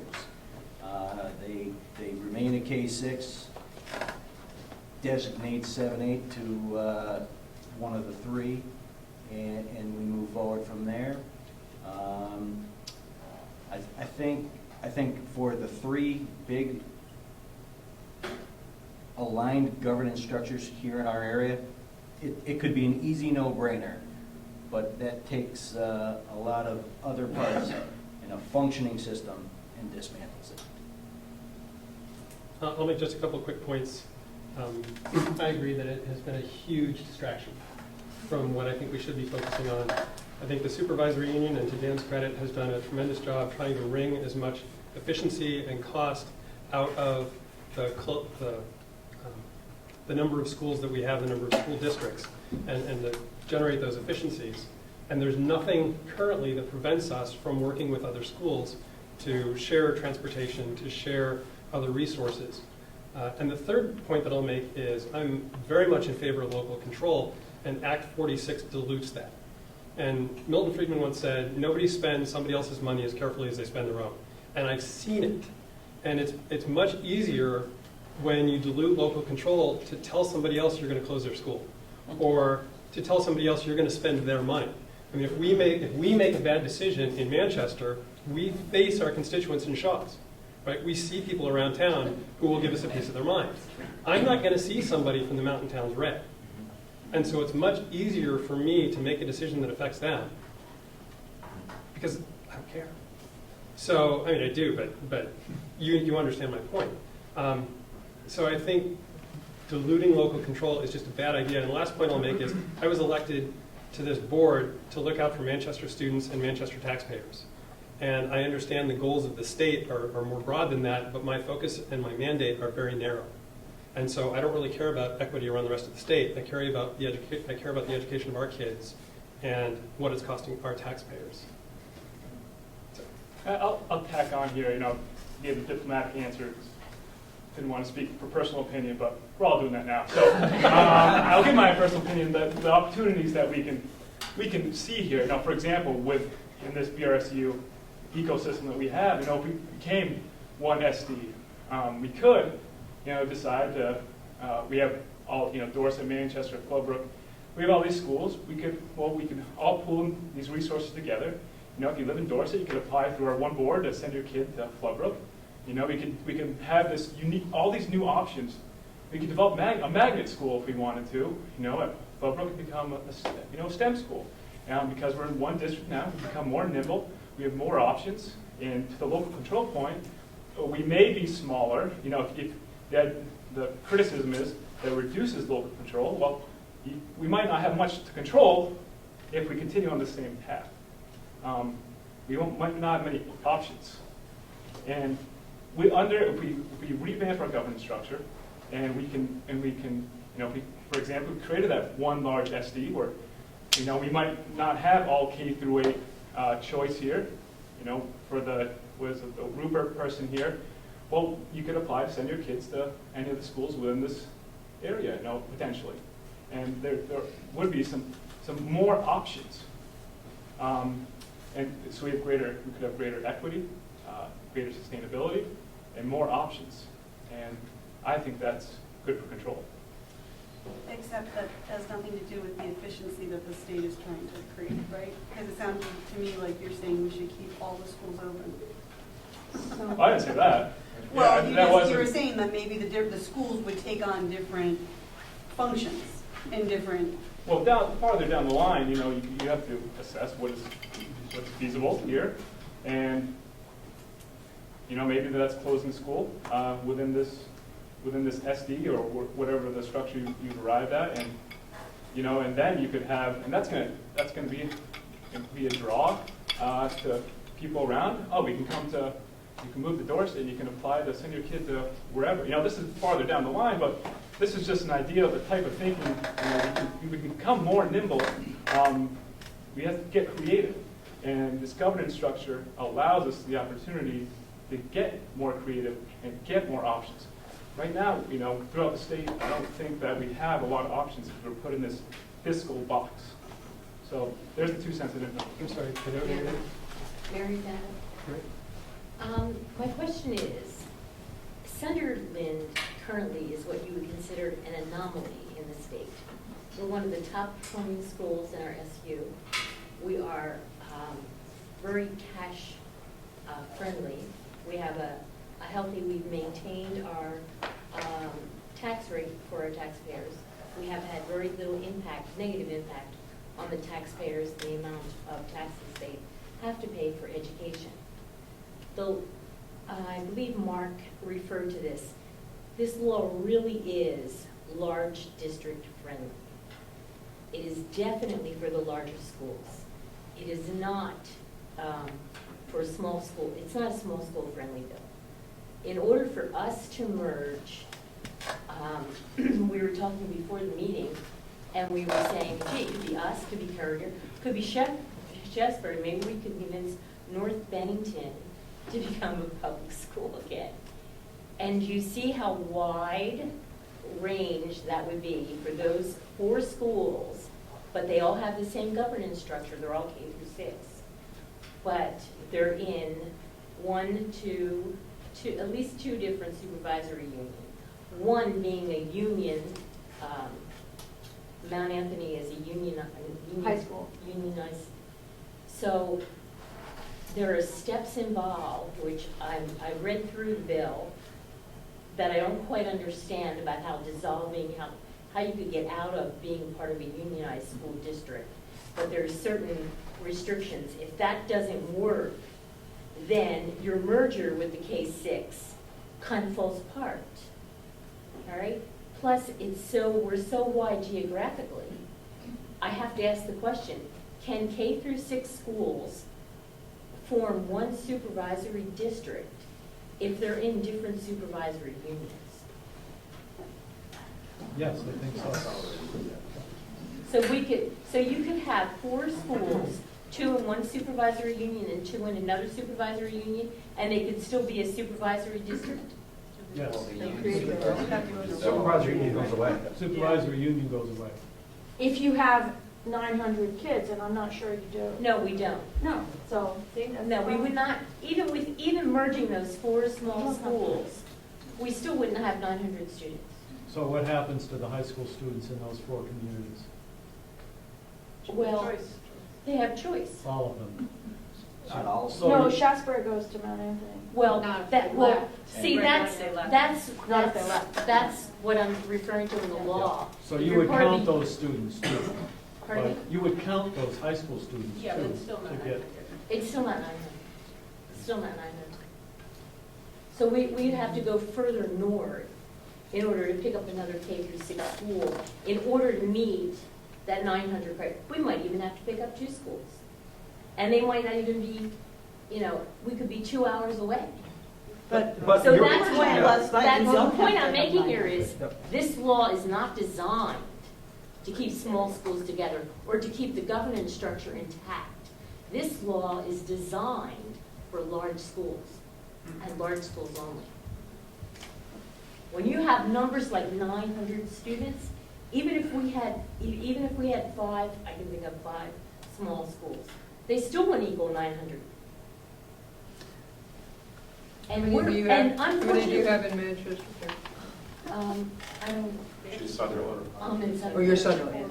Mr. French told us last night up in Paulette that we didn't have to be part of 900. So can you explain that scenario, or did I misunderstand Dan last night?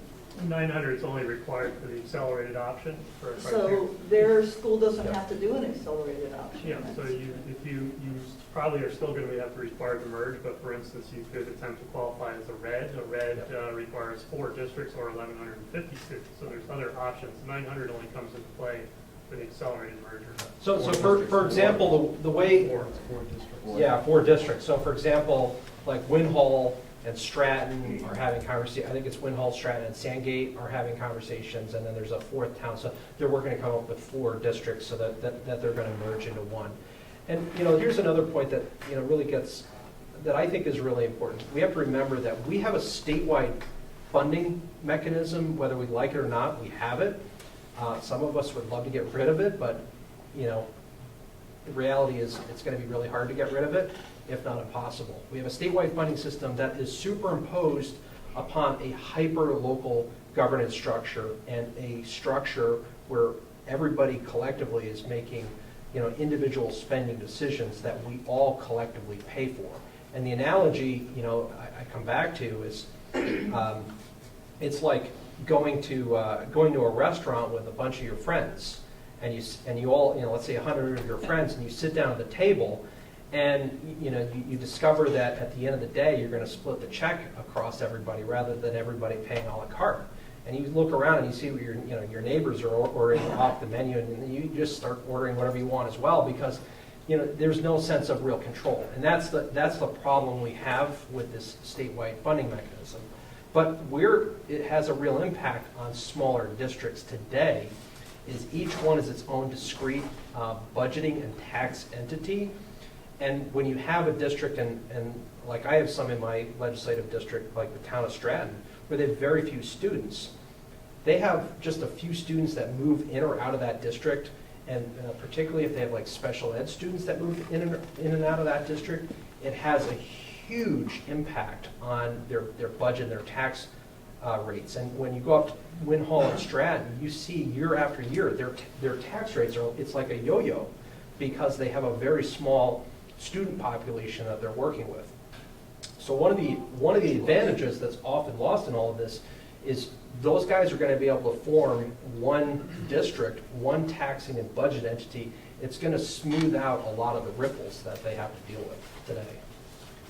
But those are choice towns, and Yes. people move there for that reason. They want to live there because they know they're going to get financial help when it comes to And they services. could already do that merger. They don't need the mandate from the state to do that. They could already do that. Been able to do that for a number of years, and we had one red. I know, but maybe that's a sign that people don't think that's in the interest of their children. I mean, So you're gonna- here's the challenge, guys. I go back to Cynthia's number on the 27 million that the state rated, and she's absolutely right. I actually was the one that led the fight to try to restore that money, and was shot down. But that's 27 million against a $1.5 billion system. If you look at what New Hampshire spends per pupil, and I know some people don't like making comparisons with New Hampshire, but I'm going to do it. You look at what they spend per pupil, and you look at their SAT scores for 2014 compared to our SAT scores, they had lower cost per pupil, higher SAT scores. If we applied their cost per pupil to what we have here in Vermont, it's equal to like $200 million, okay? So we can nibble around the edges and we can talk about, this or that, some small dollars, but at the end of the day, I'm certainly hearing from frustrated property taxpayers. People are frustrated that everybody's pointing fingers at everybody else. It's somebody else. We're perfect. We've got the greatest this. Somebody else is creating the problem. But you're making Hold it sound on like... a second, Cynthia. My point is, we all have a piece of this, and we collectively, as a state, as local communities, we've got to make some tough decisions. But you're making it sound as if you have a solid projection of how much money this is going to save for sure. And I don't think there is such a projection. I agree with what you're saying. I understand what you're saying. I think you just should be careful about implying that if we do this, then property tax rates will not grow. If I could just say too, is that I understand what you guys get to fight all the time, so let's get it. So, you talk a lot about value and the combining, and I hate to drag on this because there was already the past, and this is almost useless conversation. Let's just talk about how we're going to get it done the best for our community. But one thing I'd like to talk about a little bit is you talk a lot about value. I can't disagree with you. Value is better. I can go to Walmart and get an apple big enough to feed my whole family. That's a good value. But it's not necessarily a quality apple. It's filled with SH, really. I can go to my local farmer, pay a little bit more for an apple, can't feed my whole family with it, don't maybe get it the same value, but the quality is better. Now, the only time I ever hear you talk about quality is it's goal number 3. It's not the priority. The priority is let's save money. And then goal number 3 is quality. But what are you really using to make sure that this allows us to have quality? Valuable education is not the same thing as quality education. And if you can speak to that, like how you ensure that we're really getting quality. So the way I define value is value and quality. I look at them together. And when I'm speaking of value, I'm not looking at it as looking for the cheapest cost. I'm looking to get the best that we can for our kids. And my problem, what makes me really angry as a parent of 3 kids and as a taxpayer, I had to write a check for over $10,000 this year in my property taxes.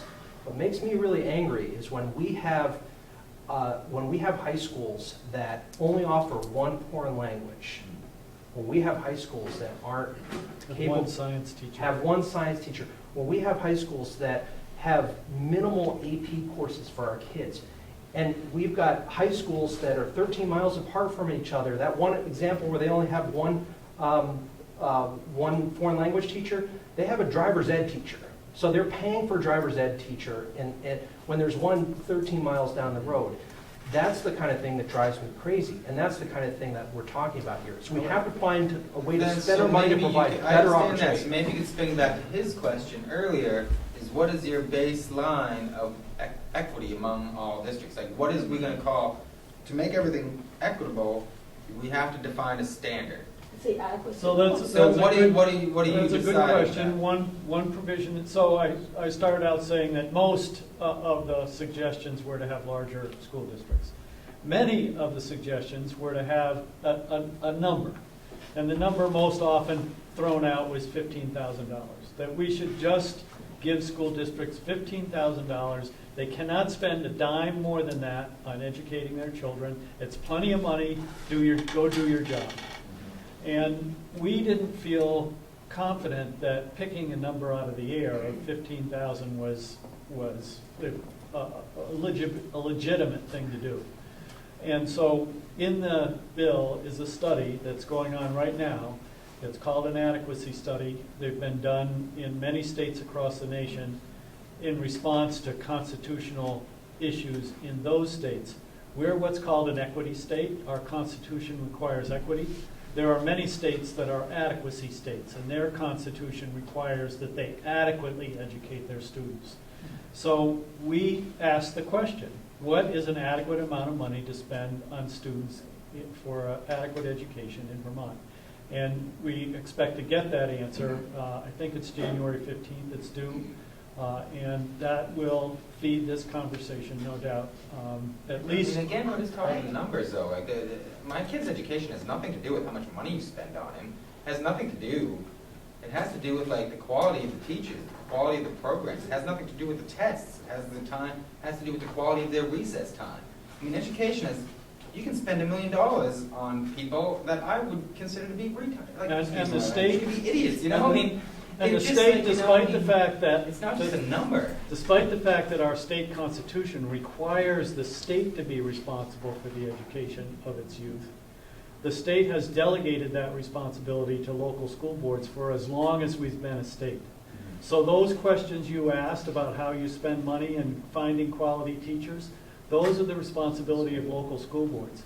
And my hat's off to local school board members. I think it is the most difficult public service for the least amount of gratitude or remuneration in this state. Have a statewide equity, but then how holds local school boards to ensure that quality? How can the state oversee those school boards to make sure it's equitable?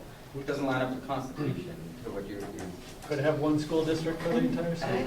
Hang on, Melanie. The gentleman back in Are you Sylvia. going to ignore me? I'm not ignoring you, Sylvia. The gentleman behind you raised his hand first. Yes, thank you. I was I've wondering been having- if you could just elaborate on Win Hall and Stratton possibly flooring the red.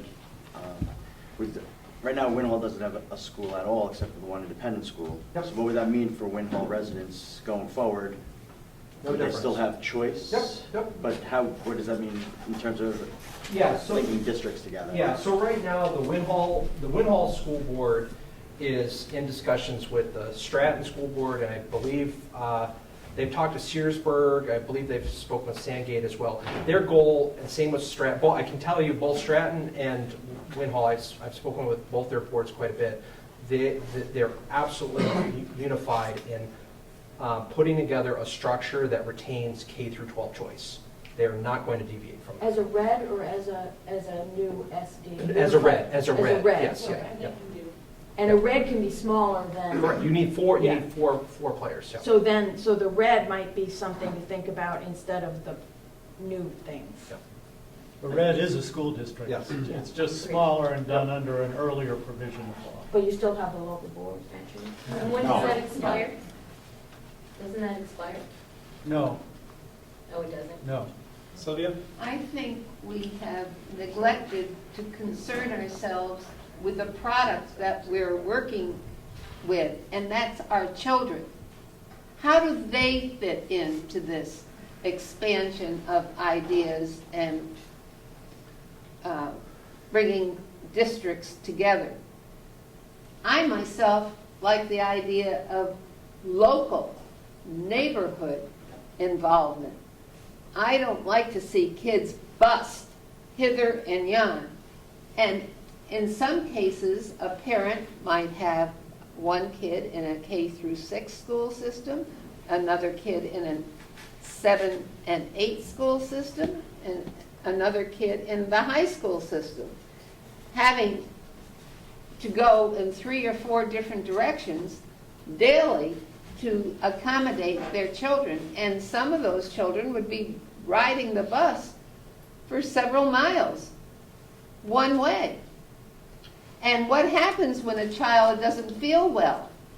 Mommy's not, especially the younger grades. I think how far we bus the younger children is more important than how far we bus the older ones.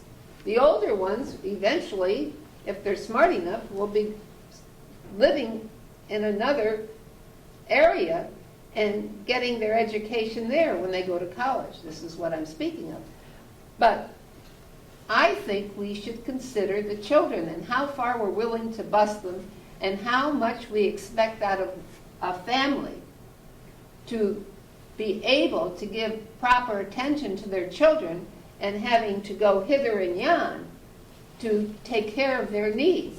And you know, kids get sick. Mommy has to come pick them up.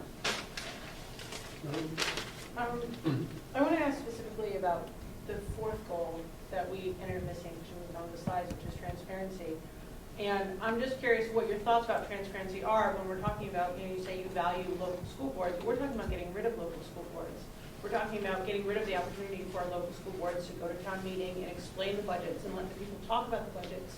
Because we will all be voting on the same budget. So I'll be voting on the budget that affects Courier students and Floodbrook students and the entire region. So I want to know how that fits into the goal of transparency. So there's what's called the Articles of Association, which are created as a part of this process of how these school districts are going to come together in a larger unified school district. And the role of local school boards can vary widely underneath those Articles of Association. Local school boards could continue to exist. They could continue to form a budget for that school that would then go up to the central school board that would, and this was one of the suggestions, as a matter of fact, that came to the speaker, was to have each school still determine its own school board. Each local school board still determine its own budget that goes to a central school board that combines it in a unified budget for all voters to consider. In the end, the central board would be the determining board as to what the budget would be, and the voters in the entire new school district would vote on that budget, and the tax rate, with the exception of the CLA's influence on the tax rate would be the same for all the communities that were part of that new larger district. So my point is that the role of what is we currently now consider the local school board can vary widely depending on what the articles of agreement are in the association of those boards. We see now with communities that issue vouchers to all their students, there is virtually no local control. All they do is write a check. The decisions about who to hire for a teacher and how the school is run and what courses are offered, and all those decisions are made by the independent school or the other public school that the child is going to. That local community school board has zero control over their local. I would say you have the most control because it's up to the parents. You're not even represented by somebody. You have the choice. The parents don't choose what the curriculum Not is if or you're who's designated. hired. No, but the parents choose what school. Yeah, and I would also, and they also do, the voters actually do vote on the amount of tuition that they pay. So they do have leverage and they do exercise control. And that's actually happened here. And they could designate the school. Yeah. So can I ask again Yes. too, you're talking about voucher, is that different than school choice? No, it's not. It's choice It's the here. same thing. Yeah, just so we're on the same page. No, I differ on Yeah, this. yeah. So Well- vouchers are where the community gives an amount of money to a child and say, go anywhere in the world and spend this on. So And you said that's decided by the district or by the town? The district. by the parent. From the town. No, Who tuition who amount. votes to say that they can voucher? Is that the district? It's the district. Okay, not the town, it's the district. It's the that does district, that. yes. Okay. So choice is different. If my school district, my 5 towns, Bristol, Lincoln, Starksboro, Moncton, and New Haven, were to join together and form a large integrated school district, Mount A would be the high school, it's conceivable in the Articles of Association that students could have the choice of any one of those 5 elementary schools to go to. That's choice. That's not a voucher, that's choice. So there's a difference between the two. A voucher is As long as portable. all of the schools Well, have that same opportunity to Yeah. say that. So with respect, Dave, That's correct. just to be clear, because here, the term of art we use is school choice. And what we call school choice here is not what... Is a voucher. Well, tuition is the term of art in law. Voucher is not, the term of art is tuition. We call it school choice here. But to Dave's point, there's another flavor of school choice, which is if you have a large district and you're operating public schools within that district, you can offer choice, and that's a form of choice, but it's not the choice That's what I that we know was of. speaking about before. Yeah.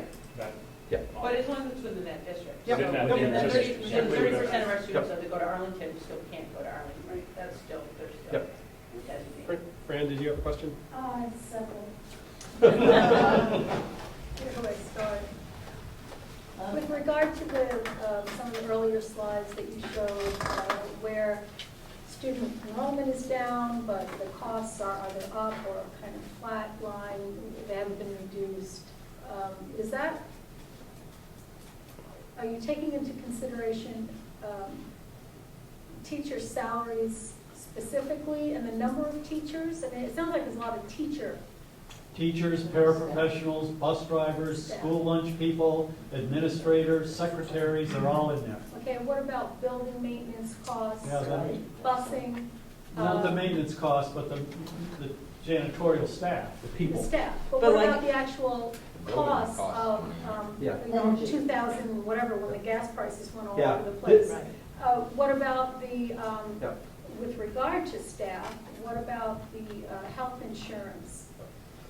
Which continues to escalate, which, I mean, shouldn't that also be a focus of our state to try to see what we can do about that? Yeah, let me... And have those things looked at as well, instead of just, okay, well, now we can have, since this school is closed and then we've merged these two, now we can have just one teacher do that 6th grade. And now we're reducing the number of teachers. Now we're also reducing the number of jobs in the state. And the number of young people coming in, because now there's not any jobs for them.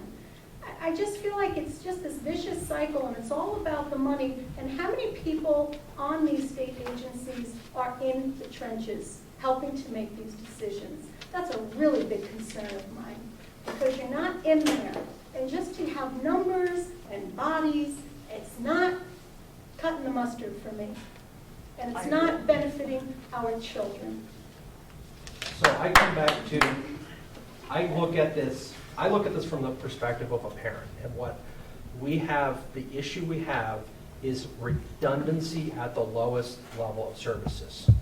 What is the redundancy? So for example, we have one school with declining enrollment in, let's say, one classroom, and there's one teacher who may only be teaching 7 students. And that classroom, for example, has capacity for 14 students.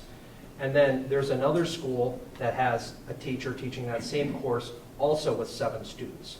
So we're spending money to basically have these 2 teachers in 2 schools without one course. And now we've cut the budget down to the bone, and we don't have money to spend to provide additional courses, right? Because we're basically paying for these redundant services.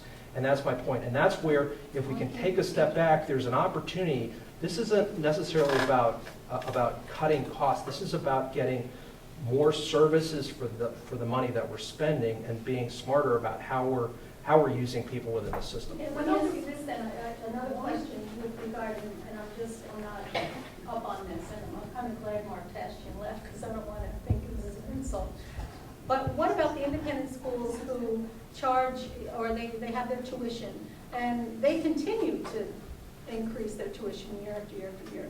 And from what I understand, if that passes, the local small schools, or the elementary schools, have to absorb that cost. Am I correct in that? So that's And so what's happening with that? And then because of that, okay, now Manchester Elementary elementary school, we have to keep, we've got a level budget here, we've got a level fund, and so, well, we're gonna have to cut a teacher. Not because we increased our costs in our school, but because the high school, which I love BBA, but their costs have now been inflicted on us. And is that happening across the state with independent I don't think schools their as well? costs are inflicted on you. They're subsidizing their costs, and you're getting a really good ride from Burton. No, we have to maintain our budget. Yeah, you have to maintain your budget, but Burton also augments those tuitions by their own resources. And you have to understand that. So let me so towns vote on the tuition that they're going to pay. So every town meeting, when you go in a town meeting, you're voting on how much you want to spend on your tuition. And I know, like for example, Win Hall has a vote on how much they're going to appropriate to BBA for tuition, how much they're going to allow for Long Trail, the mountain school, et cetera. Some towns, may only pay the statewide average, some will pay more. And I can remember there were several years ago, Mike, I don't know if you were on the board at the time, but there were a number of communities that were upset with the tuition increase at BBA, and basically went to BBA and said, no, you need to go back and sharpen your pencil, and BBA did that. So the towns actually do have a voice, and they do have control over that tuition. I think one of the things, I forgot your name. Oliver, sorry. No. Oh, sorry, Cynthia. Cynthia said that just keeps resounding for me, is if it's not broke, why are we fixing it? And I think coming up and saying that there's redundancy, there's not redundancy across the system. There is some inefficiencies in the system. If we treated every category of state expenses on redundancy, we would have people who are in subsidized housing moving in together. We wouldn't let a family with 3 children who one went off to college keep that home. We'd move someone in with them. We don't look at everything that way as efficient. I love efficiencies. That's been my pet business thing. When I run a company, I love going in because it looks really razzle-dazzle when you first do it. But the thing is maybe Manchester, maybe Dorset are not broken. Maybe the towns that we're talking about, Barton and other places, do have issues. It seems like instead of just wiping out the whole system and throwing it all up in the air and reshuffling the deck is not necessarily going to bring you this objective that you're looking for.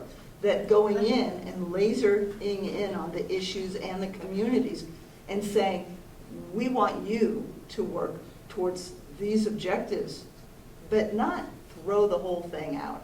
It seems like we're all trying now to learn a totally new paradigm, and no one is even sure how it's going to work. The boards, I was at the meeting last night in Pollitt. People's eyes are glazing over. They got a totally different message than you guys gave tonight. And I think when we go to the public, I'm in real estate, there's a new consumer protection agency in the feds. All of the mortgage laws have been rewritten to put it into plain English. I can tell you right now, if this is what we start presenting to the public, which is sort of what we're doing tonight, people are not going to get it.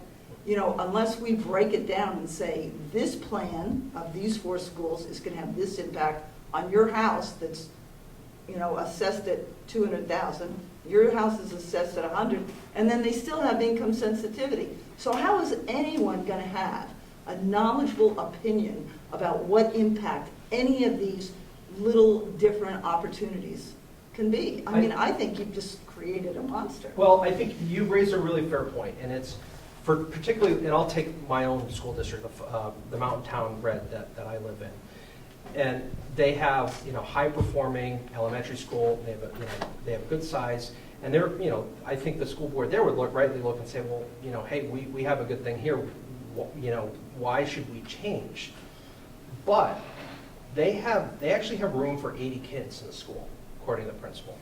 Okay, there are 2 towns next door, one of which is actually looking at closing its school and thinking about building another school with another town. Which is what Paul and Rupert did. Right. But next door, there's a school that has room to take all those kids.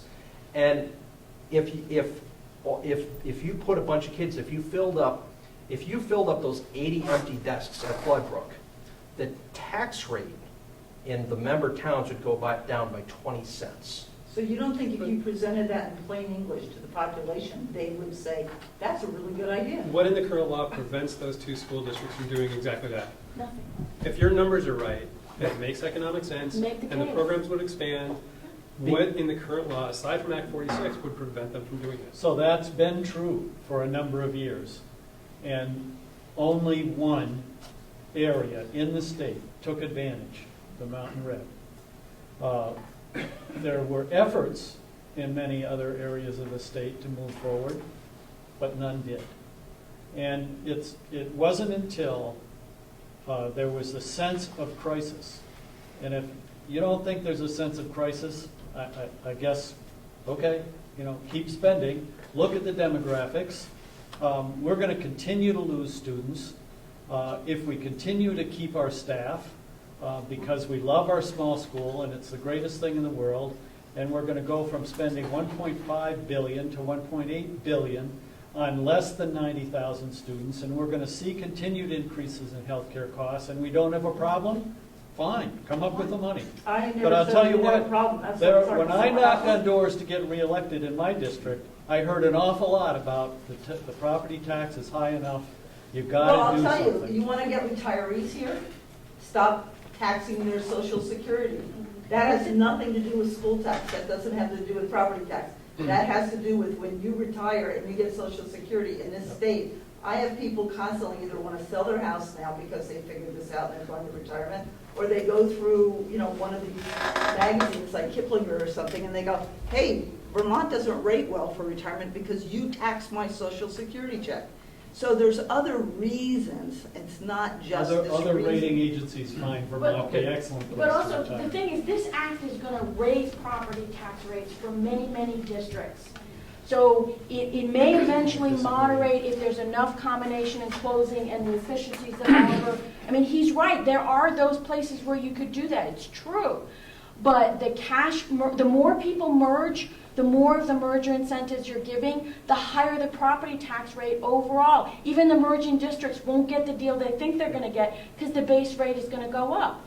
And if you go over your variable cap, you're going to have higher property tax rates. And for the small schools that lose their grants or lose their phantom students, and I think those things will probably had to be done, but their property tax rates are going to go up.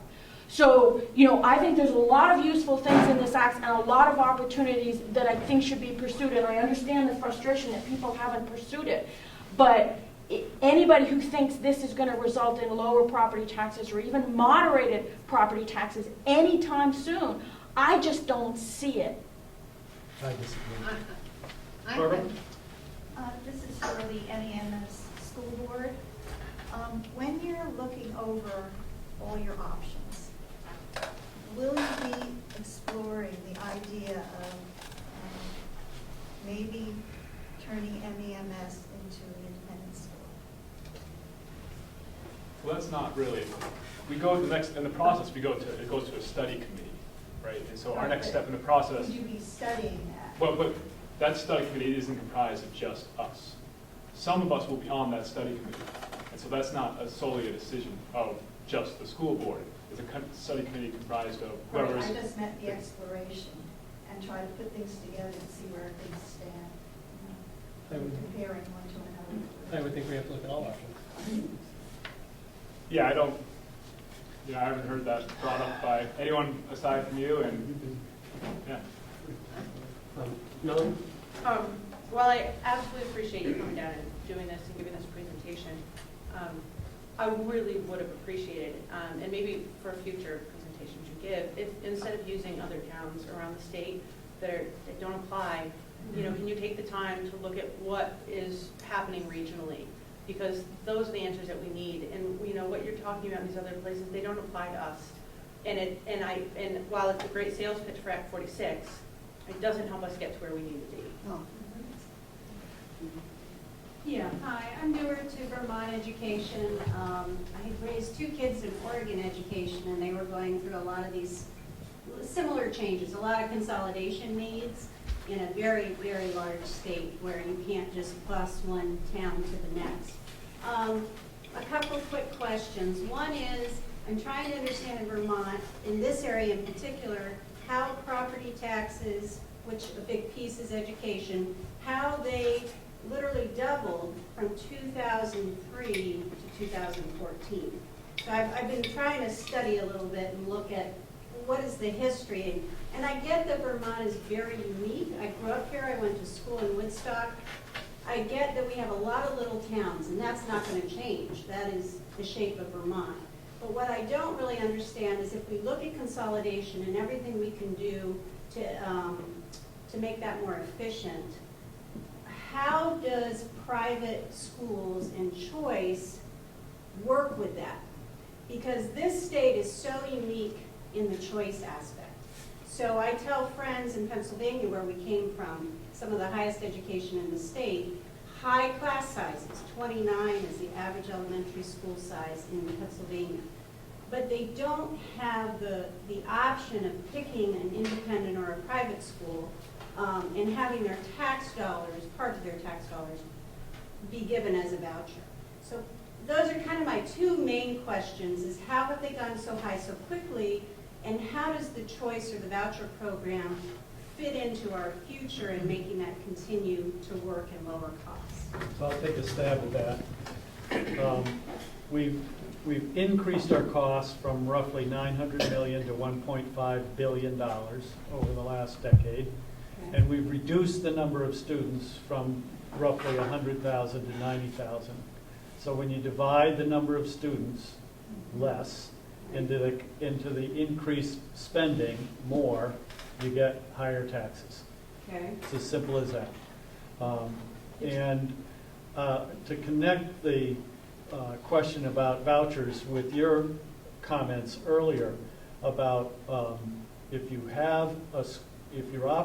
a community that operates a school, let's say K through 6 or K through 8, and you tuition your students to a private school after your elementary school, and your tax rate for your community is based on your per pupil cost for all of the pupils, the high school pupils that you tuition and the elementary school pupils that you school in your own, educate in your own school. Okay. Those costs are lumped together and divided by the number of pupil to determine a tax rate. So if your tuition costs go up significantly, in order to maintain a tax rate, you have to cut the spending that you're doing at the elementary school. That's not how that works here. Let me just, there's another thing going on here in terms of the rising cost. Every year you have teacher contracts, and they'll have a contracted pay raise, and there's merit raises, step raises, cost of living adjustments. There's all kinds of different things in contracts. And I had someone at the Joint Fiscal Office do an analysis that said, okay, suppose from 2009 to 2010, instead of having all those increases, suppose you froze it so that, what would be the difference in the education costs? And it's like $30 million. And this was very, very rough.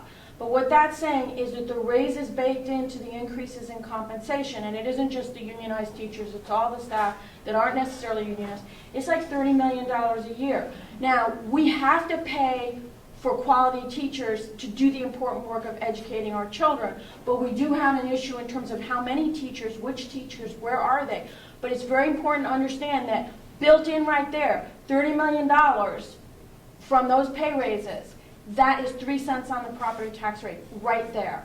So that's why the issue that these gentlemen were bringing up about how do we right-size the district, I mean, that's my word, how do we deal with excess educational capacity or underutilized education, that's very, very important. And it isn't a cut at the teachers or the union, it's just true, it's just the facts. That has driven a lot of the increase. And so now we have to figure out how can we shrink without doing things that are unfair to the teachers, without damaging the children. My point is that I think those shrinking questions need to be done with more local involvement. And I don't feel that the framework that the state is dictating here does enough of that. And I understand their frustration that it hasn't happened on its own. Maybe this will make it happen. But it's really important to just understand the brutal economics, that a lot of it is just the pay raises that we want to give our teachers and staff. So we need to understand that that's part of what's going If I on. could just add to that, the average salary for Vermont teachers is the lowest in New England, except Maine. Maine is lower on average, and our average salary is lower than the national average. So it's not what an individual teacher or employee in our schools is getting paid. It's the number of Right. them, which goes Right. to that ratio that That's Oliver right. put up there earlier. That's right. And guys, I want to acknowledge, I mean, this is an incredibly difficult issue. And you know, back to Dave's numbers, you know, we've gone from 900 million to 1.5 billion dollars. You haven't adjusted for inflation. Declining enrollment. You know, they're really, really big numbers. And we've all heard, you know, property taxers payers are really frustrated. And there is no magic bullet. Act 46 is not perfect. There are a lot of issues with it. Any of the alternatives, there are a lot of issues. There is no easy way to fix this. And that's why, you know, I don't mind being really brutally honest. We're going to, as a state, we're going to have some really difficult conversations, and we're going to have to challenge our long-held assumptions and norms that we're used to. But, you know, change happens, and it's really a matter of how we, you know, adapt to that change. And I look back at some of the things that have happened in the past. I was at, you know, you look at Floodbrook, and I asked the question last month when I was up at Floodbrook. You know, would anybody in their right mind ever propose splitting up Floodbrook and going back to having those 4 member towns each operate their own school? I'll go to Courier. I was in Courier in 7th grade when they closed the 7th and 8th grade at Courier. I actually had to take 3 buses to get to school. I had no regrets. I went to Long Trail for 8th and 9th grade, and it, moving into that environment was, it was transformative for me, and I would never regret it at all. That was a change that happened. It was probably a difficult change. I don't particularly remember it being difficult. As a student, it wasn't difficult for me.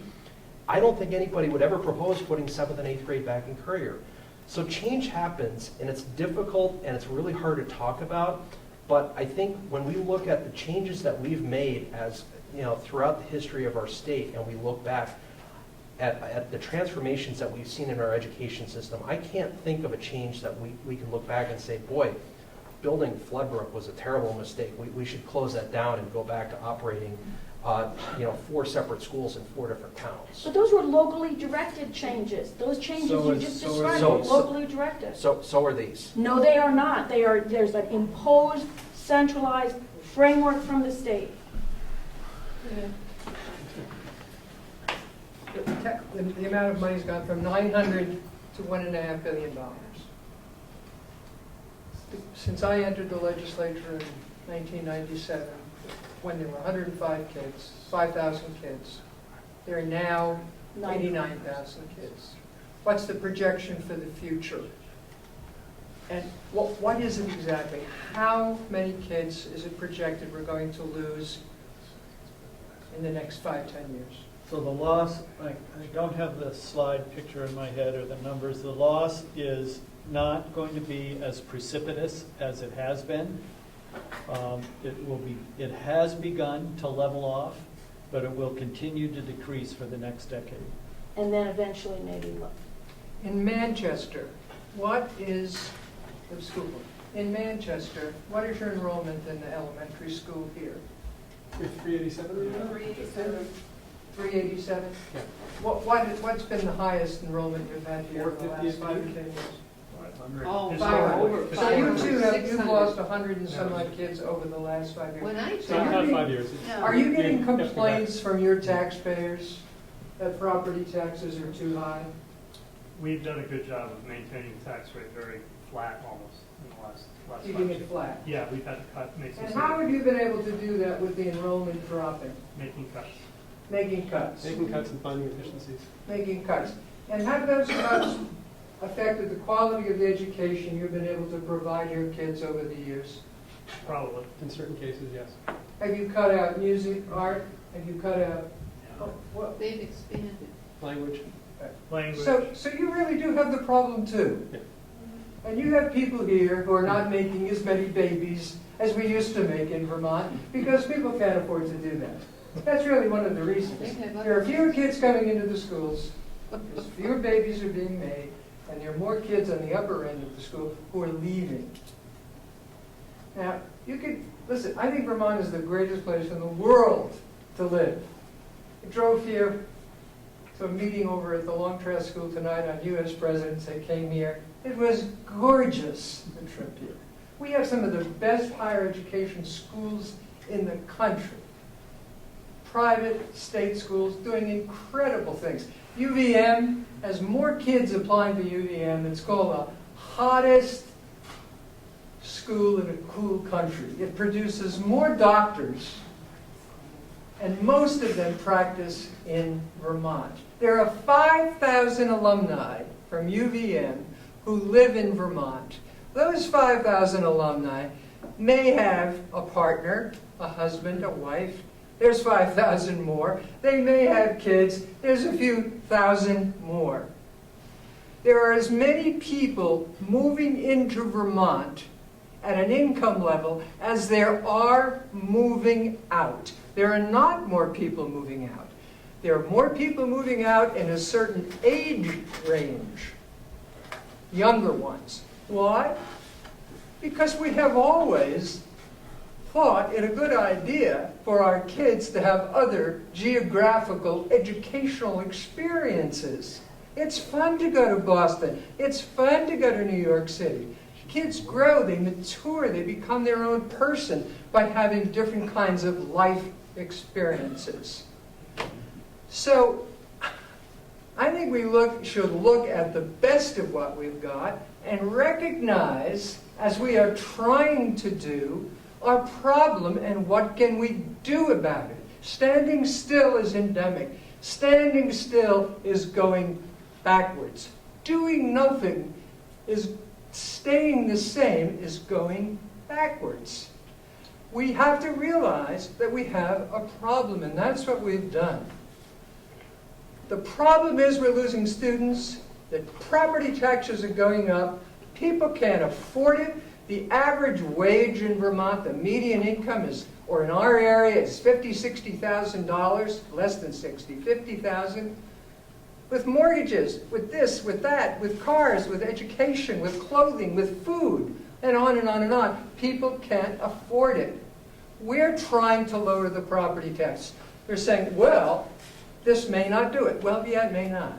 But it will improve the quality of education. The kids will have more science teachers than one. Kids will have more art, more French teachers, more languages, more quality things. I heard, when I was on the Education Committee this past year, for 4 solid months, about schools that have 42 kids in them, 6 kids per class. I can't afford that. You can't, people in Vermont can't afford that. Now you're saying, okay, but that's not our problem. Talk about us. Well, I just did talk about you, and I found out that you've just lost 100 and so many kids over a very short period of time. So you have the problem too. And you have to address it, because if you don't, it's going to gobble you up just like it's gobbling up a lot of families in this state. We have to do something. If this isn't the best thing to do, well, come on, come up with another idea, because the problem's getting worse.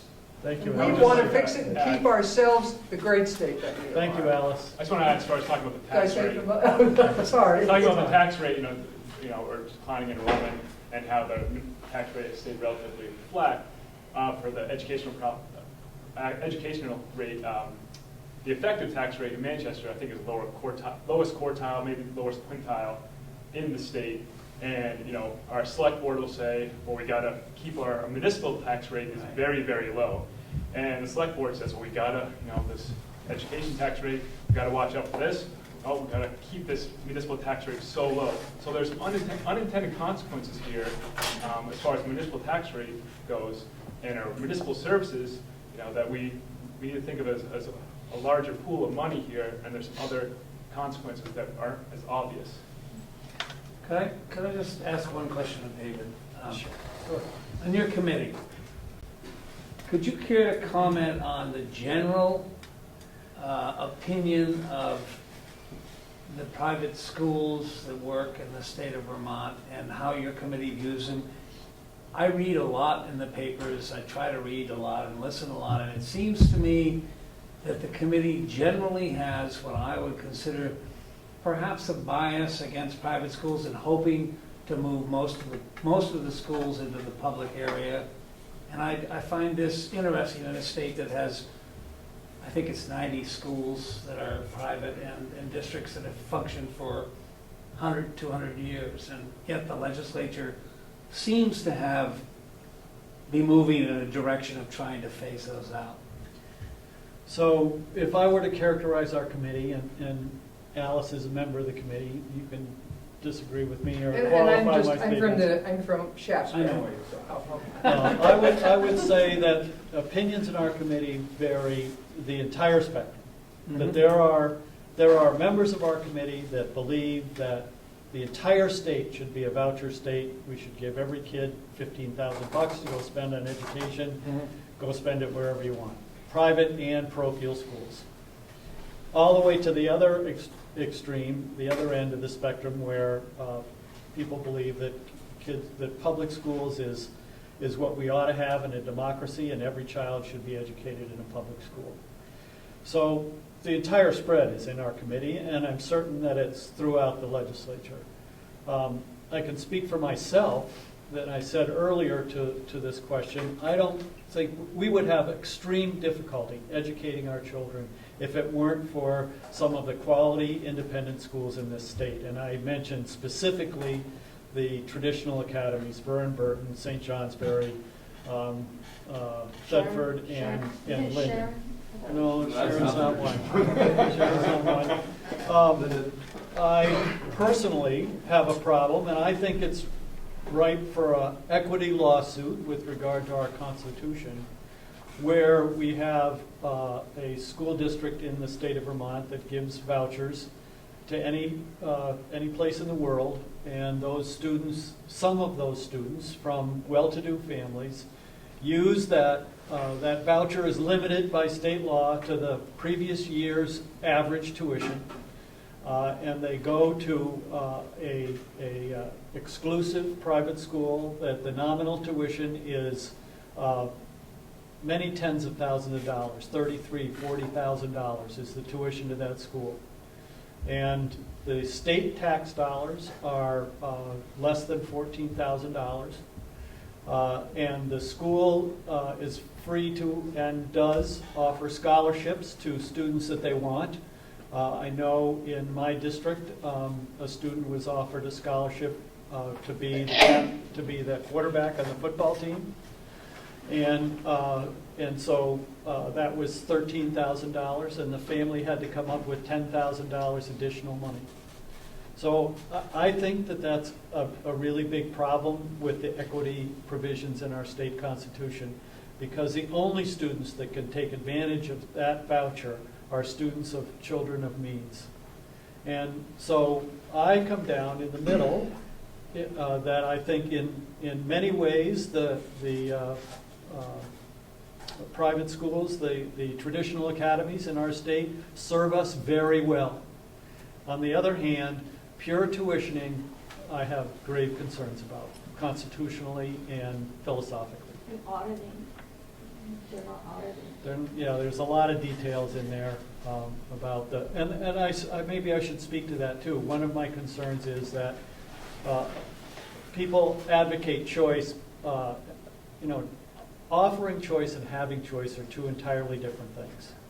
So if I'm offered choice, but I can't afford to take advantage of it, then I don't really have that choice. And so the idea of a level playing field is important to me. And right now in this state, the requirements on private institutions is far less than public institutions. And I think there's two problems with that. One is I think we're too restrictive and proscriptive of our public schools. And we ought to untie their hands and allow them to do a better job of educating their students. On the other hand, I think we are too loosey-goosey with our private schools. And the perfect example of that is we in the legislature are expected to keep an eye on how we spend taxpayers' money. And if we're not spending it wisely, we should be held accountable. That's right. So we don't audit the expenditure of public dollars in private schools. And I think that we are abrogating our responsibility to Vermont taxpayers by not requiring that. So that is an example of some ways in which I think we ought to have more requirements on our private schools than we have now. So there's my philosophy in a nutshell personally, but like I said, there's a wide disparity of opinion in the committee and in the legislature. Okay, given that it's almost 9:40, I think we're going to call it. Can you come up and... I just have no response from anyone. 2 points. You had Vermont up there as being one of the highest costs to educate our students. We spend the most dollars Per capita.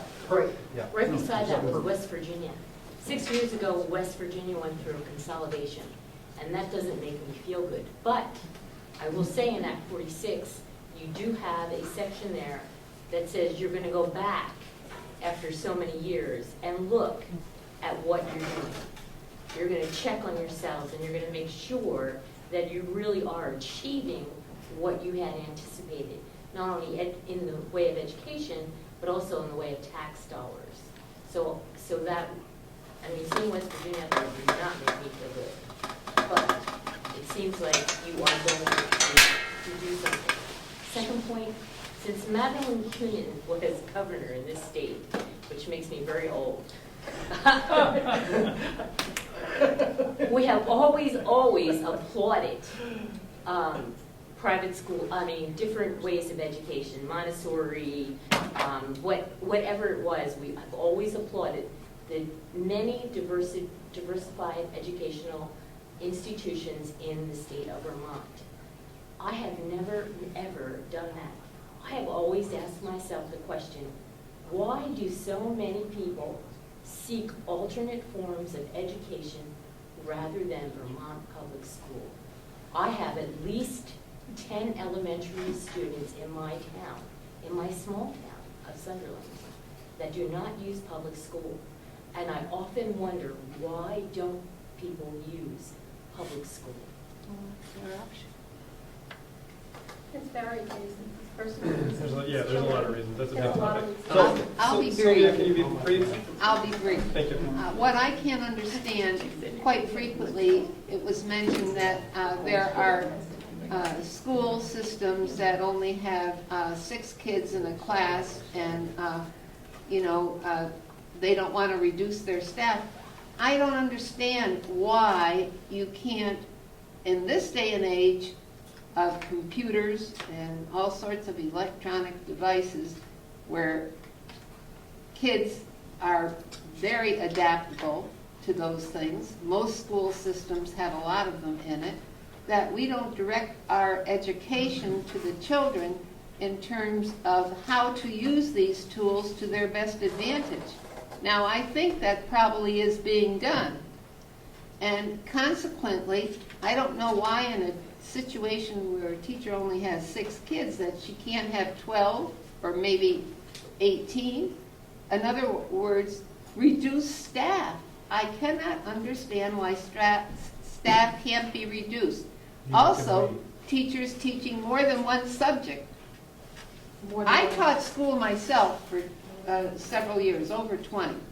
And I was here at Manchester Elementary when we had about 600 kids in this school. It wasn't the size that it is today. It was smaller, of course. I taught math basically. I had 7 classes, some classes of 35 or more students in a class. I managed, and a lot of these kids... They were exceptional students. They were.